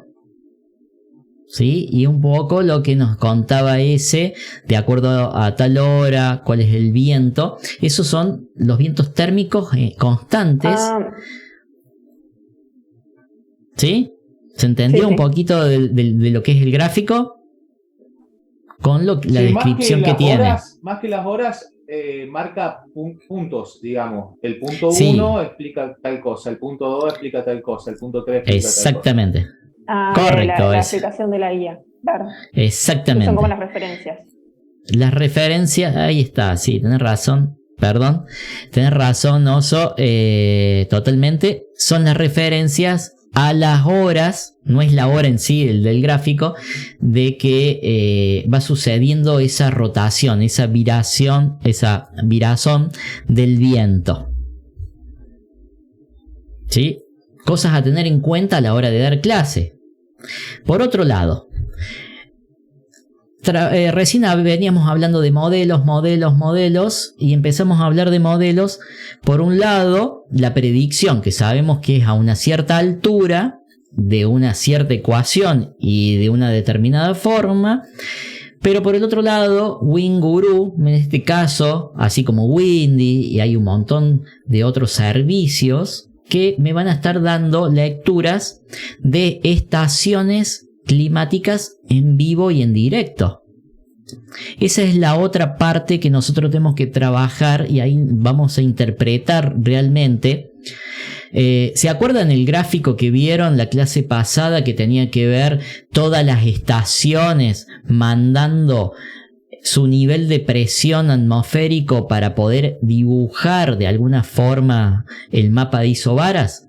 Bueno, en este caso tenemos las estaciones meteorológicas en estaciones en vivo, ¿no? En esta foto de WinGuru, que nos va a ayudar a ver el comportamiento, si realmente esos ciclones están girando o se están comportando de la manera que decían los modelos. Por el otro lado, vamos a estar siempre chequeando las estaciones en vivo. Es fundamental. No hay una gran cantidad como hay en otros países, pero sí hay muchas, y sí hay en otras aplicaciones que no sea WinGuru, para darnos cuenta el comportamiento de las isobaras. ¿sí? Cuando se acostumbren a leer las isobaras, vamos a complementar entre el mapa que estoy viendo, el modelo que se está dando, y lo estoy certificando por el otro lado en las estaciones en vivo si esto está sucediendo. Por lo tanto, bueno, en el caso de Windy, que es súper amigable, súper legible, tengo los mapas de movimiento de ciclones de WinGuru hasta el día de hoy. WinGuru, a pesar de todo, viene trabajando muy fuerte para poder optimizarse, para poder dar cada vez mejor respuesta con respecto a estos mapas.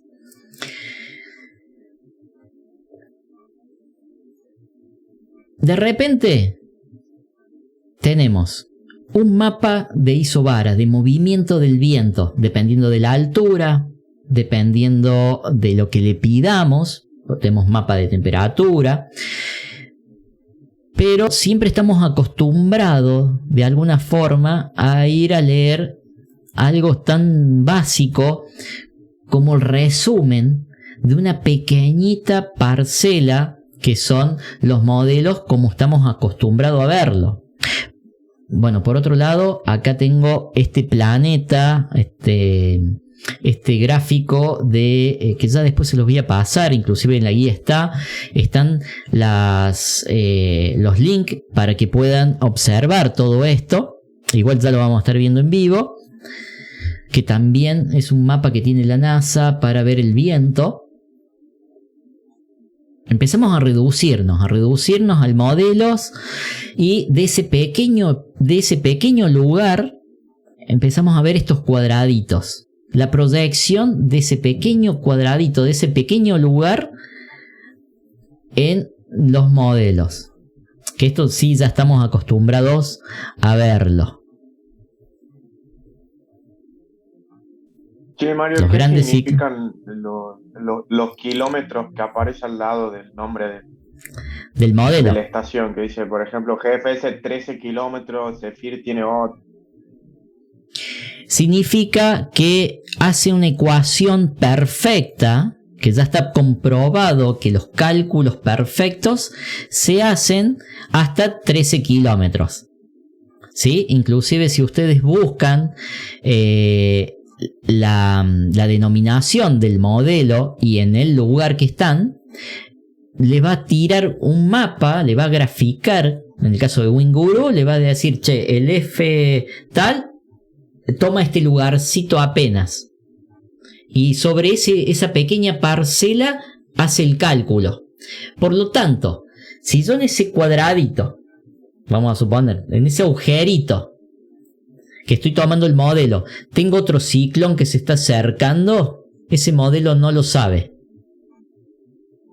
¿Se entiende? Por lo tanto, voy a ir a modelos que sean amplios, como veíamos recién. Por eso quiero que aprendan a interpretar, a leer los mapas completos de las isobaras, de los ciclones en movimiento, para poder anticiparse, porque los cuadraditos, estos que estamos acostumbrados a ver, es de una pequeña parcela. O sea, si bien el modelo se reduce cuando buscamos precisión, que tienen su precisión, pero más se achica cuando le pido del lago, por ejemplo en Córdoba, bajamos del zoom así chiquitito a un puntito del lago y me da ese cálculo de ese lugar. O sea, los cuadraditos que estamos viendo ahora, por ejemplo, que en este caso es de Cuesta del Viento. ¿Y qué pasa con este modelo? Sabemos que WinGuru no dice que sopla. ¿Cuántas veces hemos programado viaje a Cuesta del Viento y proyectamos en el WinGuru y nunca sopla? ¿O no? Entonces, claro, porque son vientos holográficos. Bueno, ahí está. Entonces, hay que empezar a jugar con todo esto. Primero, hay algo de información. Sí, lo hay. No hay duda. Hay información para interpretar. ¿sí? La gente que hace los modelos, WinGuru, está todo el planeta trabajando para que eso tenga precisión. Pero de repente Cuesta del Viento, o sea, nadie imagina que vive gente, es el desierto, de repente no pusieron tanto énfasis en la ecuación. Por lo tanto, no tengo información real que me indique a mí que pueda ir la semana que viene a Cuesta del Viento y me va a soplar todos los días. Sobre todo que los modelos, estamos hablando que son a nivel macro, a nivel gradiente, a esos ciclones constantes que estábamos viendo la clase pasada. Acá ya de repente tenemos el aire sometido a la tierra, al agua, a las montañas, a un montón de otros factores, de la cual estos modelos ya no tengo cálculo. Por lo tanto, tengo que empezar yo a saber qué hago. Sabemos que tenemos que dar clase, todos trabajamos a nivel mesoescala. Entonces tengo que empezar a tratar de deducir qué pasa con esto. ¿Qué pasa con el viento térmico? El viento térmico se forma siempre y cuando tengamos grandes amplitudes térmicas. ¿Qué quiere decir esto? La amplitud térmica. ¿Cuándo hay amplitud térmica? Primero, la amplitud térmica se da en otoño o primavera. ¿Qué quiere decir esto? Amplitud térmica. Me levanto a la mañana, me pongo el buzo, me pongo la campera, bufanda, todo, y salgo, y a las 11 de la mañana estoy con remeritas, mangas cortas, porque me estoy muriendo de calor. O sea, salí a la mañana con 1 grado bajo cero y son las 2 de la tarde y hay 28 grados. Esa amplitud impresionante de temperatura me da el viento térmico en fórmula completa y es extremadamente predecible. Otra de las cosas, amplitud térmica. Por un lado, por el otro lado tengo variación de presión. Sabemos que si yo tengo alta presión de un lado, el viento, su incidencia baja, converge, se traslada hacia las bajas. Se genera el viento de gradiente. Entonces, entre la salida de una alta y una entrada de una baja, sé que puedo, en cambio de presión, sé que voy a tener viento. ¿Me van siguiendo? Por un lado, vientos térmicos. Por el otro lado, cambios de presión. Y eso es lo que estamos viendo en este gráfico del WinGuru, que básicamente, ¿de qué fecha es? La verdad, 1 del 12, pleno diciembre, año 2020. Claro, no marca, o sea, no sopla. Día 1, día 2, día 3. Sí, cuadro rojo, ¿qué me doy cuenta? Yo particularmente, jugando con el WinGuru, tengo la particularidad de poner las presiones bajas en color rojo, porque sé que es aire caliente, y las altas presiones en color azul, para visualmente mirar y decir que donde está adelante el cuadro rojo, el primer cuadro, ese cambio de depresión. No miro el viento arriba. Es más, si ustedes ven, la salida de la baja presión y la entrada de la alta presión, que en este caso entra con lluvia, me marca viento arriba de diferentes direcciones. El cambio de la entrada de un ciclón y la salida de otro me está generando un viento de gradiente. ¿Se entiende? Entonces, ya tengo algo de información. A nivel macro, sé que hay unos ciclones, sé que hay humedad, sé que hay un cambio de presión, por lo tanto hay un determinado comportamiento. Y también Por otro va de la lado, mano, por lo que veo, con los cambios de temperatura. exacto. Por eso son los vientos térmicos. Justito en la misma línea. Está justito en la misma línea y se ve clarito. Se ve claro como el ciclón caliente, ¿no? Esos 31 grados rojo al final. Después, a medida que va entrando el ciclón, el anticiclón, ¿no? Esa alta presión, empieza a bajar la temperatura. Ahora, ¿Se siendo una dan spot tan cuenta? importante internacionalmente, ¿por qué no tiene una estación en vivo, San Juan? Sí la tiene. Oso, hace un par de añitos la gente del Amaral le ha puesto la estación. Ahora vamos a ver algunas lecturas con respecto a eso, que está buenísimo. Acá tenemos este gráfico de isobaras que me da el gurú. Hay ciclones entrando con viento, o sea, sabemos que el viento, ese fluido verde que se ve, que son 12, 13, 14, 15 nudos desde el lado del Océano Pacífico. Sin embargo, ¿cuántos nudos me marca a nivel isobárico? ¿Sí? A nivel windy, en este caso, en este modelo que justo tomé la foto del mapa, no tengo viento. Sin embargo, hay algunas circulaciones de viento, algunas cositas verdes ahí dando vuelta, de la cual no entran por ningún lado, porque no tienen nada que ver con la rotación de ese ciclón propiamente dicho que yo le estaba enseñando la clase pasada. ¿Se va entendiendo? Acá el viento ya se produce de otra forma, ya no son los grandes ciclones. Si bien obviamente de alguna manera está marcada las isobaras, están las presiones, está el comportamiento, pero en estos mapas de viento de repente me marca que muy cerquita del rodeo y que no entra en circulación, como vemos cómo fluyen los ciclones, tengo un área de viento. Se va entendiendo cómo, por un lado, los modelos están tratando de predecir estos vientos térmicos. Les cuesta muchísimo realmente hacerlo. Por lo tanto, son ustedes los que van a empezar a discernir y a calcular esto. Y la verdad que no es tan complejo, ¿eh? Parece complejo, parece realmente complicado, pero todo está basado, en el caso de los vientos térmicos, lo que les dije de un principio. La amplitud térmica. Por ejemplo, rodeo durante el día 20 grados.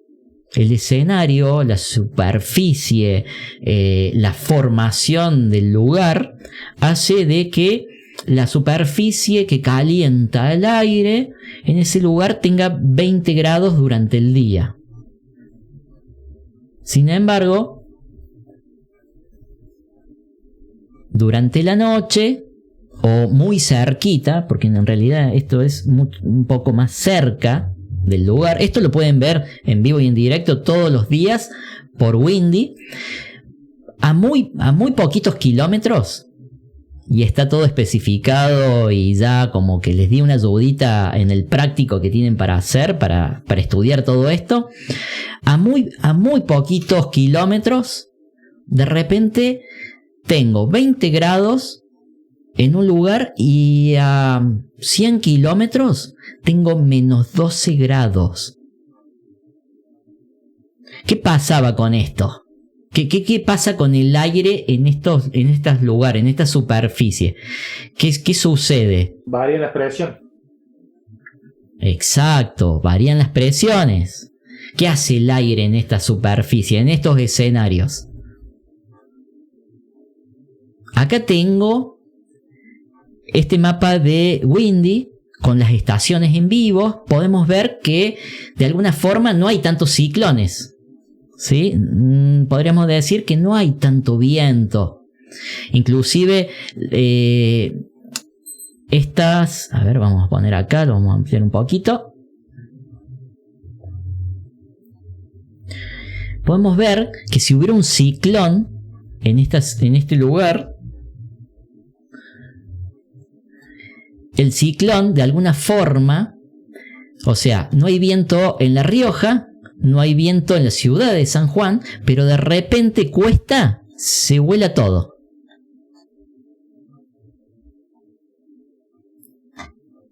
Está más que claro que no hay un ciclón a nivel de escala macro que está entrando en Cuesta del Viento y que está dando ese viento. Pasa algo en ese lugar. Por otro lado, es fundamental estar viendo estas estaciones, porque el pronóstico obviamente me dijo que no iba a soplar, porque a nivel de todo lo que estamos viendo alrededor, obviamente no hay un ciclón, ni un anticiclón, ni un ciclón. O sea, no entra viento de ningún lado. Sin embargo, en Cuesta se está soplando todo. Y por la influencia de la temperatura geográficamente en la zona. Exacto. Bueno, de eso se trata el viento térmico. Acá estamos viendo lecturas de esta estación en vivo que tiene la Amaral. ¿Sí? Excelente por los chicos realmente, porque es la única información que está adquiriendo la gente de los modelos, porque esto vale muchísimo, y cómo se comporta. O sea, ahí tenemos todo el viento, cuando completamente todo alrededor no tenemos ciclones, no tenemos modelos, no tenemos nada que nos diga que va a soplar. Ahora, yo ya sé cómo se forma el viento, en este caso térmico, cómo influye en los diferentes lugares, ¿sí? Obviamente en Estados Unidos, en Europa, en miles de lugares, tienen su fórmula. Nosotros nos vamos a aprender las fórmulas que tenemos, por ejemplo, en la Patagonia, en Bariloche, por ejemplo, que ya vamos a estar viendo cada detalle, en la costa argentina, en el Río de la Plata, en Rosario, en Tucumán. Tucumán tiene también su microsistema climático. Cada lugar empieza a tener su fórmula de vientos térmicos. Acá por el otro lado... Mario. Discúlpame. Sí, Franco, dale. Me está generando cierta confusión. Nosotros en un momento, al principio de la clase, hablábamos de los ciclones, que decíamos que había ciclones térmicos y ciclones dinámicos. Y dentro de los ciclones térmicos hablamos de la depresión térmica, y ahí ya hablábamos de viento térmico. De repente ya en otra etapa de la clase estamos ya hablando de viento térmico como más a nivel local, por lo que estoy interpretando, y además por una amplitud térmica, que no es lo que se da en los ciclones térmicos, que es otra cosa. Exacto. ¿Va bien ahí? Muy, pero muy bien en el resumen que acabas de hacer, Franco, porque estamos trabajando a diferentes alturas, estamos trabajando, bien. ¿sí?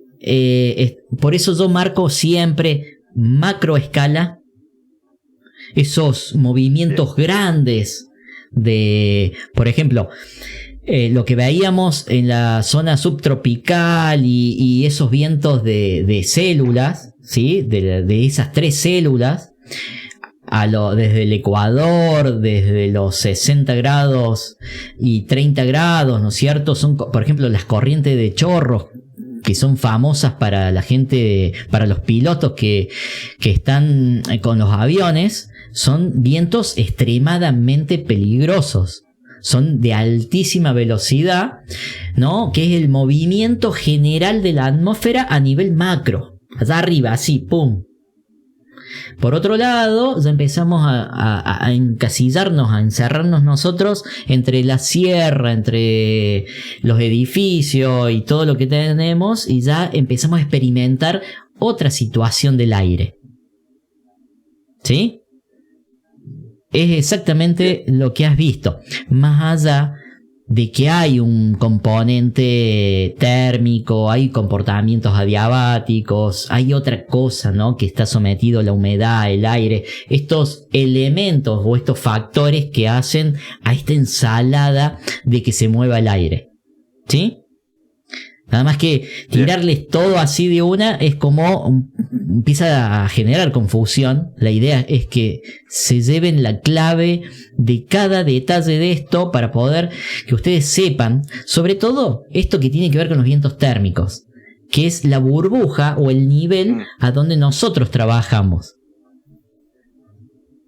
Me generaba cierta confusión, Mario, porque acá los días de viento térmico se siente el viento, esa brisa que viene del lago, ¿viste? Y que está corriéndose el aire caliente, el aire cálido se va corriendo de un día de mucho calor, días que usan mucho los parapentistas, usando este viento térmico.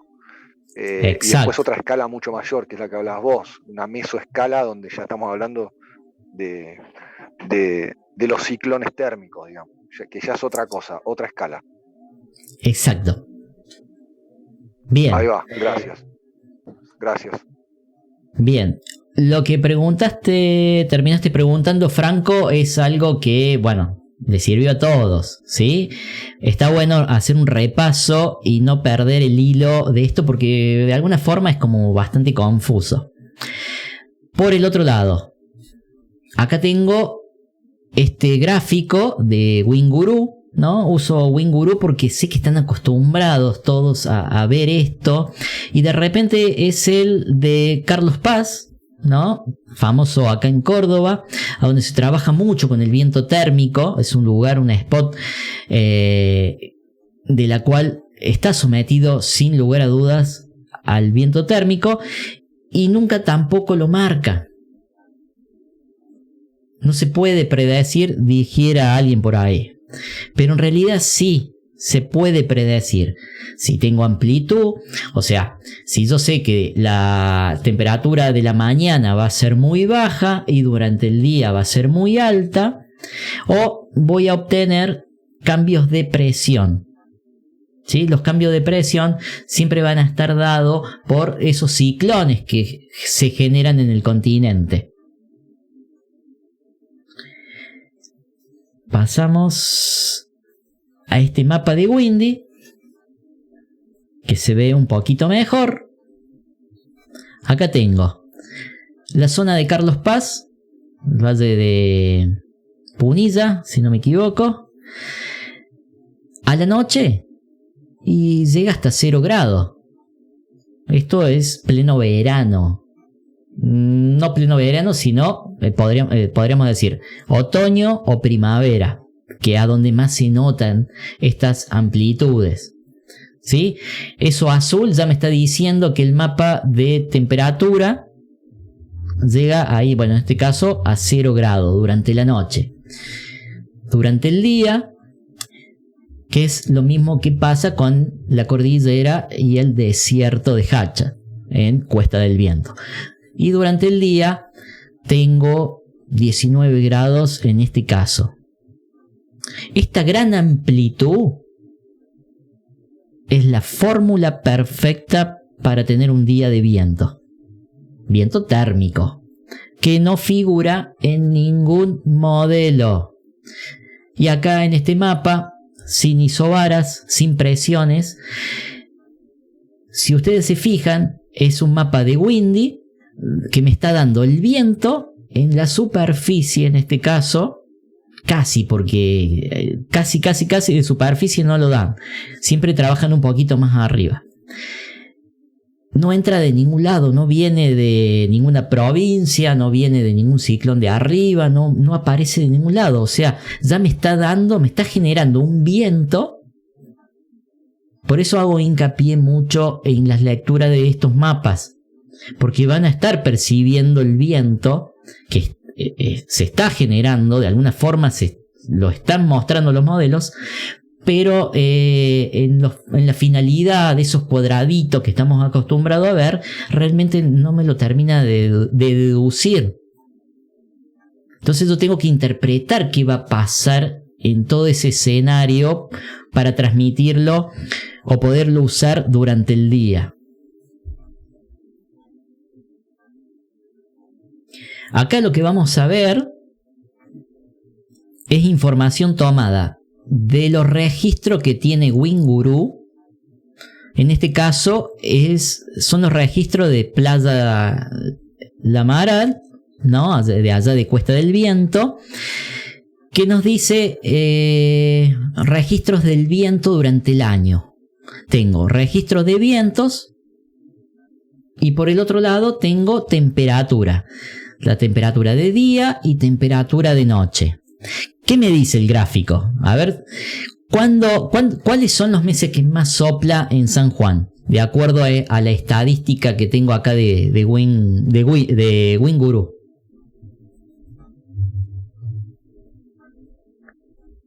Analicemos un poquito. Enero, febrero, marzo, diciembre, noviembre. Octubre y diciembre. ¿Qué tenemos aparejado, digamos? ¿Los meses de mayor viento coinciden con la amplitud térmica o no? Sí. Sí, coincide. Grego, te veo así como muy... No entiendo nada.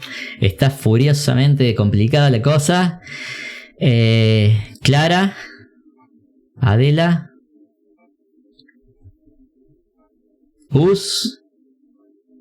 ¿Cómo se ve el tema? ¿Se entiende esto de la amplitud? Se entiende, sí, se entiende, Mario. Se entiende. Bien. O sea, pleno enero, 30 grados de noche, 30 grados de día, no viento térmico. Tengo 8 grados de día, tengo 8 grados de noche, no viento térmico. Así de simple.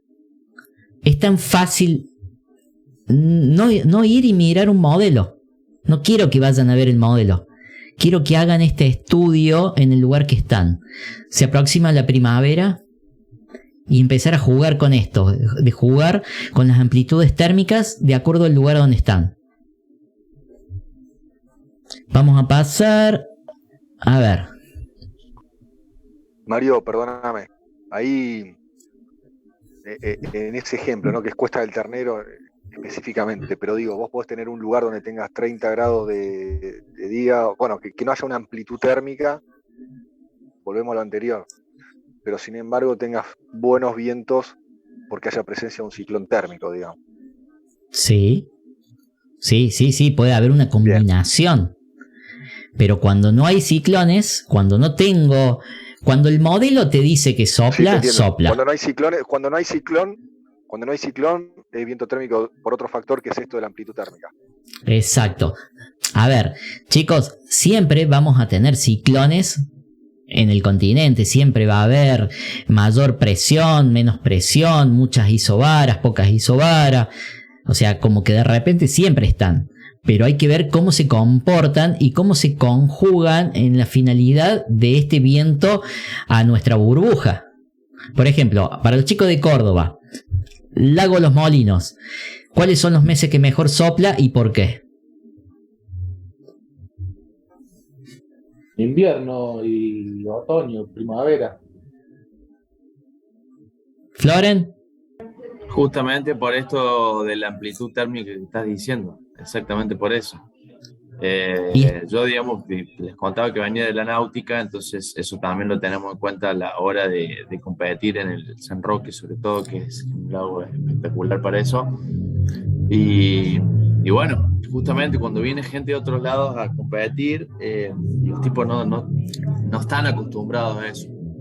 Entonces ahí, y por supuesto que el San Roque tiene lo que vos hablabas de eso, la racha o el cambio de dirección repentino, que nosotros llamamos prestada o negada, digamos, al efecto de cómo apunta el barco. Correcto. Yo lo experimenté y es tremendo cómo se siente en el barco. Uno deriva a Worza, digamos, cambia pero se siente en la escora, si querés. Pero en el kite es impresionante porque te suelta. Se genera digamos, esa falta de presión es hasta peligrosa, digamos, si no la tenés en cuenta a la hora de navegar, ¿no? Correcto, bien, bien, Flores. No sabías que venías completamente de la náutica, todos esos conceptos que nos dio de la navegación. Así es. Dependiendo del tipo de embarcación, o bueno, en el kite un poco que no perdona, o dependiendo de, bueno, del tipo de kite, etcétera, etcétera, siempre vamos a estar experimentando estos venturis o esta turbulencia, o estos cambios de dirección, ¿no?, que se van produciendo, porque el viento térmico no deja de ser un viento que está relacionado con la superficie. La superficie sabemos que tiene obstáculos y, bueno, tiene su forma de entrar en cada espejo, ¿sí? Acá tenemos el escenario de Córdoba. Seguimos pasando, vamos a ir viendo. Por ejemplo, bueno, acá tengo la Setúbal de Santa Fe. No hay ningún chico de Santa Fe en este caso, pero seguimos analizando, si bien se parece mucho a Córdoba. Siempre la amplitud térmica va a dar los mejores meses de viento.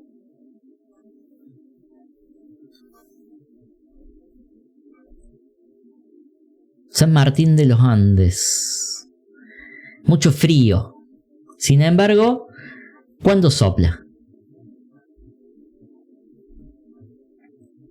Y acá sí que hace frío, digamos. Diciembre y enero, pleno verano, digamos.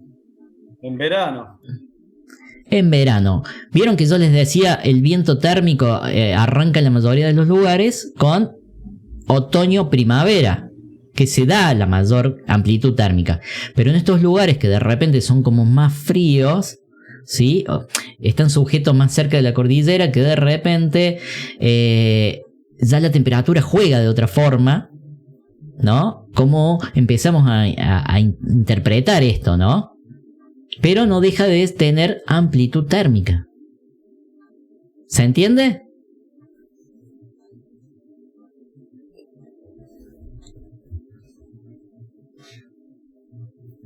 Bueno, ahí tenemos el San Isidro, estadística de San Isidro del náutico en el Río de la Plata.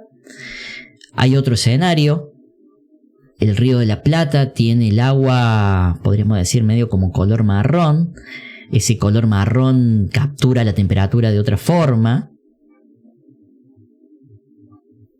y hace que las temperaturas del agua a la metrópolis, ¿no?, a esa gran ciudad de cemento que tiene, también tiende a dar sus vientos térmicos, ¿no?, que ahí la estábamos viendo con el tema de la virazón propiamente dicho, ¿sí?, la brisa de mar y el terral que se dan constantemente.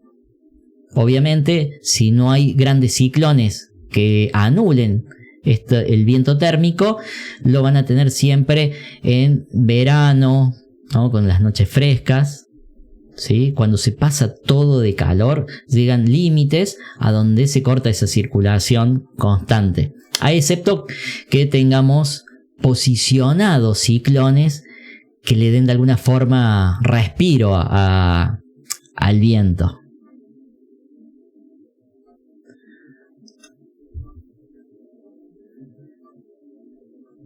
Las grutas. ¿Alguno ha navegado por las grutas? Bueno, no está Baldi en este caso, que nos puede contar bien qué pasa por la zona, por esa zona. En el verano más que nada. Marcia, ¿sos de por la zona? ¿Conoces? No soy de Viedma, pero he ido a navegar allá, a las grutas. Bien. Yo estuve navegando en marzo en San Antonio Este, Playas Doradas, las grutas, y terrible lo que sopló ahí. Y el tema es medio peligroso en las mareas, cómo sube y cómo baja, tenés que tenerlo súper en cuenta para entrar a navegar. Bien, bien. Bueno, otro tema con respecto a la seguridad. Ya vamos a estar viendo puntualmente todo lo que tiene que ver con la marea y por qué, etcétera, etcétera. Bueno, acá tengo esta estadística de Cumbuco. ¿Y acá qué pasó? con la térmica?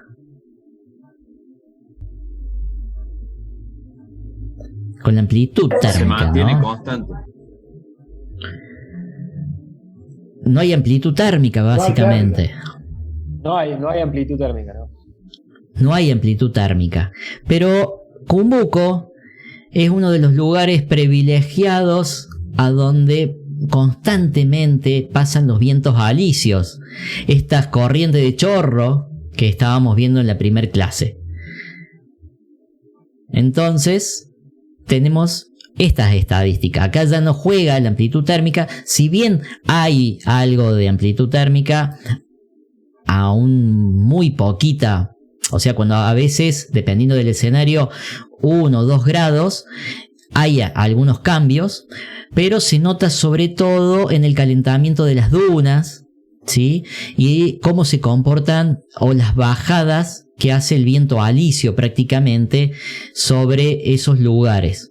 Pero el viento predominante pasa por otra cosa, o sea, por otro lado, que tiene que ver sí con los ciclones propiamente dichos. ¿Sí? Acá cambia, ¿no? Es como medio de trampa. Lo mismo Tampoco pasa... tiene mucho relieve que le haga influencia, ¿no? Exactamente.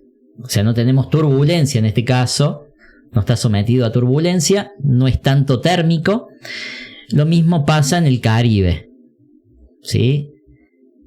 Que básicamente acá estamos hablando de vientos a nivel macro, ¿no? A nivel ciclones, a nivel células, etcétera, etcétera, ¿no?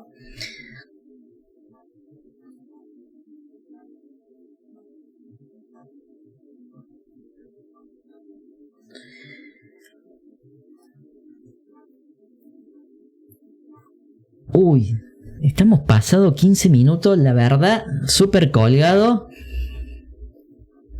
Terrible, terrible. Me acabo de dar cuenta, yo me enrosco en esto y allá vamos, ¿eh? La verdad, bueno, nada, ¿hacemos rápido las que me quedan? ¿Se quedan un ratito más o prefieren que sigamos en la próxima clase? ¿Seguimos? ¿5 minutos más? ¿Sí? Dale, cerramos, buenísimo. Tranquilo. Dale. Listo. Acá tengo los gráficos que nos dan las estaciones en vivo. ¿Qué tiene de particular esto? Por ejemplo, acá la estación en vivo de Cuesta del Viento me está dando el viento, ¿no? ¿Cuándo empieza a soplar? ¿Alguno alcanza a ver la hora? Está complicado para aquellos que no... 12 horas, dice, 2:30 más o menos que empieza el pico más bajo. Sí, bien, Oso. De la mañana. 11:30, 12 empieza a soplar. La línea, sí, bien, Ale. La línea que tengo abajo, esa línea azul, me está dando la presión atmosférica. ¿Qué particularidad tengo entre cuando me está entrando el viento y qué hace la presión?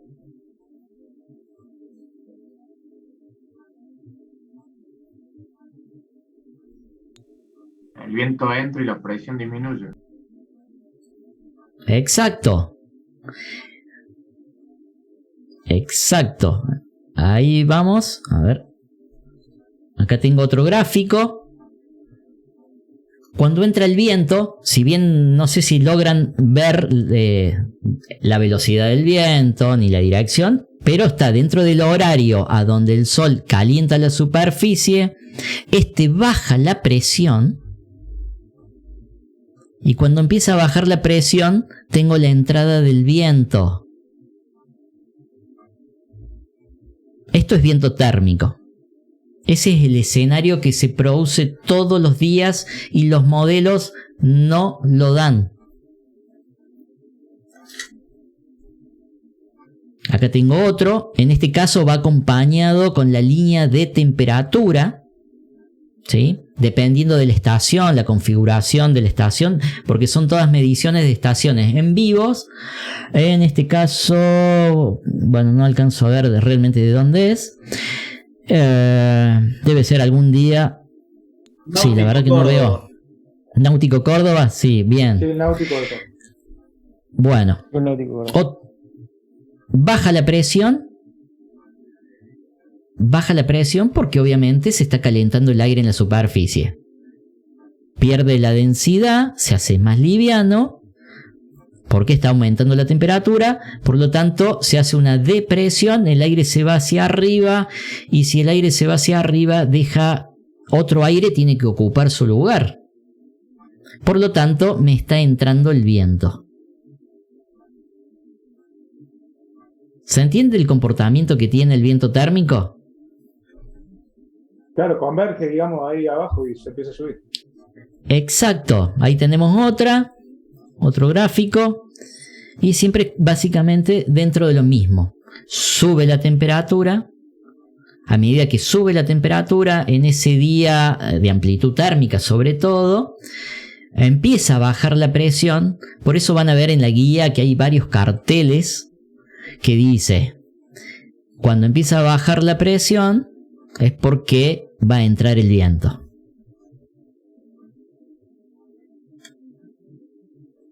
Ahí tenemos ese otro gráfico que, bueno, no logro ver. A las 2 de la tarde, donde empieza a bajar la presión, generalmente acá en el Río de la Plata empieza a soplar a las 3 de la tarde. Todos los sudestes térmicos son así, casi todos. Salvo cuando entra macro, que entra un tormentón. Pero exacto. De septiembre en adelante entran térmicos. Bien, perfecto. Ahora, no dejan de ser todos los gráficos en las diferentes estaciones desparramadas por toda la Argentina, dándome las mismas lecturas de los vientos térmicos. Tengo baja la presión, sube la temperatura, entra el viento.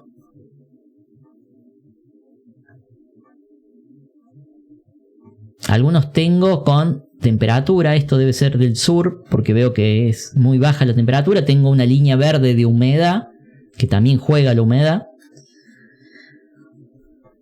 Y la entrada del viento térmico. Vamos a ir un poquito más rápido, así terminamos. Chicos, a nivel macro, la posición de los ciclones. Se posiciona una alta presión, ¿no? De este lado. Tengo una alta presión en el centro de la Argentina y voy a tener una ola de frío. Ese mismo ciclón se traslada, anticiclón, porque eso es un anticiclón. Anticiclón se traslada a la punta de la Argentina y me empieza a bajar el viento caliente del Ecuador. Por lo tanto, voy a tener una ola de calor. Cuando se acostumbren a ver los movimientos de los ciclones en el mapa de Windy, van a empezar a interpretar, ya saben lo que se viene. Van a saber realmente lo que se viene. Pego un vistazo y ya sé lo que se viene. Tengo una alta presión arriba, podríamos decir por La Rioja, por allá, y tengo una baja presión en la parte de, no sé, vamos a poner que es, se me fue de la cabeza lo que estábamos viendo recién, por las Pampa, por allá por Cuesta, por Monte Hermoso, por decir así.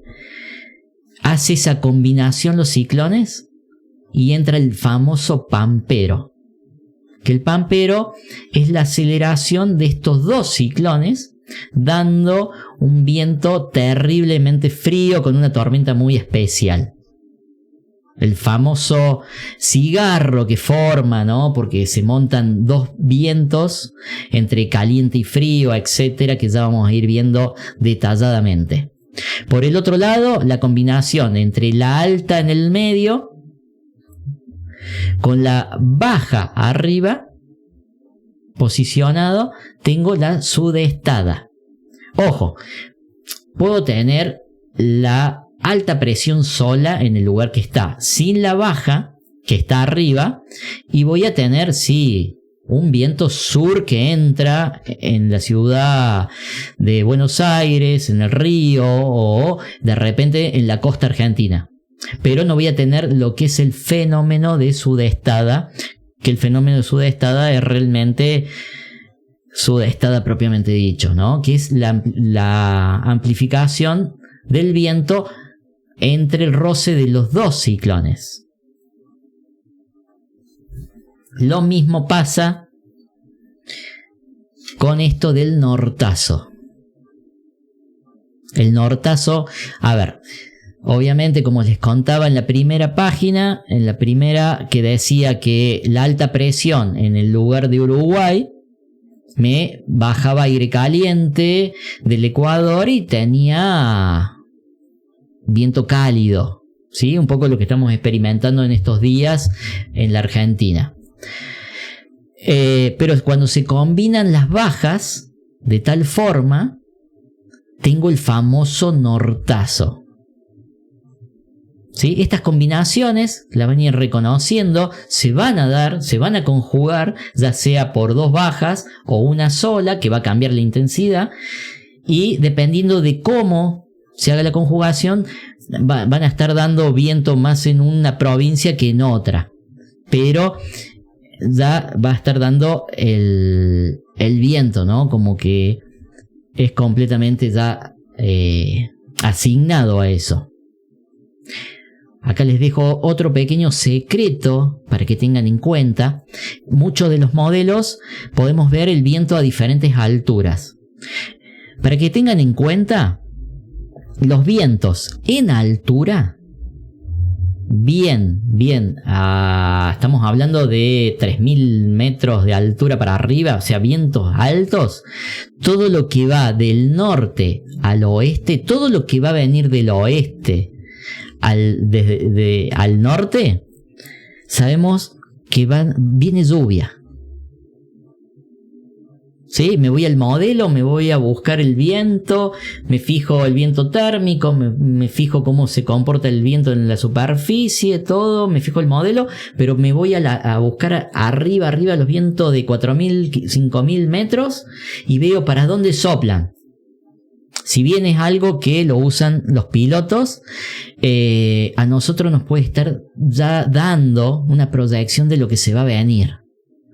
En el caso del norte al oeste, no hay dudas que vienen lluvias. Los del sur al oeste son todos vientos que traen buen tiempo.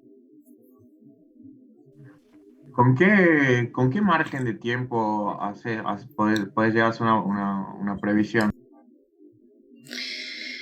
La verdad, Gus, mira, los modelos andan muy bien. Todas estas lecturas satelitales, porque hay que seguir las estaciones en vivo y seguir el modelo, y tenés un abanico grande de modelos. Entonces empezás a mirar en todos. Lo que tiene Windy que te tira varios modelos a la vez, o si vas directamente a Meteo Blue, van a ver 15 modelos. O sea, hay lugares que tienen 35 modelos. En la Argentina, bueno, nos tienen un poco abandonado. Por lo tanto, podemos tener modelos de 7 días con casi perfección de probabilidades. En 3 días es perfecto. En 3 días no se equivoca ningún modelo. Igual, no se confíen al 100 por una cuestión de que los vientos térmicos pueden anular la entrada si sobre todo los ciclones son débiles. ¿Sí? Seguimos la clase que viene porque la verdad que ya estamos pasado media hora, para no cansarlos, para que no lo hagamos tan largo. Seguimos la clase que viene, terminamos de redondear este tema de los vientos térmicos, que está muy bueno. La finalidad es fácil de entender. En la guía, yo de última les tiro cuál es el cuadrito. Hay muchos modelos para ver. Cada lugar, cada zona en la Argentina tiene varios modelos que van de 7 días a 3 días. Me voy a Europa y los modelos ya no le erran de a 20 días. ¿Sí? Ya como que trabajan un poquito mejor, hay mejores ecuaciones, hay muchos otros modelos, ¿sí? Si ustedes ven la tabla que yo les seleccioné para que se fijen, van a ver que WinGuru no tiene tantos modelos. Es más, está experimentando en el último tiempo nuevos modelos para poder aproximarse a la información que están dando otro tipo de aplicaciones, ¿sí? No se casen con WinGuru. Tengan un abanico de modelos, de aplicaciones, que está todo detallado, todos esos secretitos. A lo sumo, si tienen dudas en las lecturas, me van consultando, vamos charlando sobre el grupo. Y chicos, a descansar. Espero que les haya gustado. Bueno. Seguimos la clase que viene. Chao, hasta mañana. Mario, nos vemos. Gracias, Mario. Nos vemos. Gracias, Mario. Chao, nos vemos. Chao, muchas gracias. A ustedes, chicos. Gracias, Mario.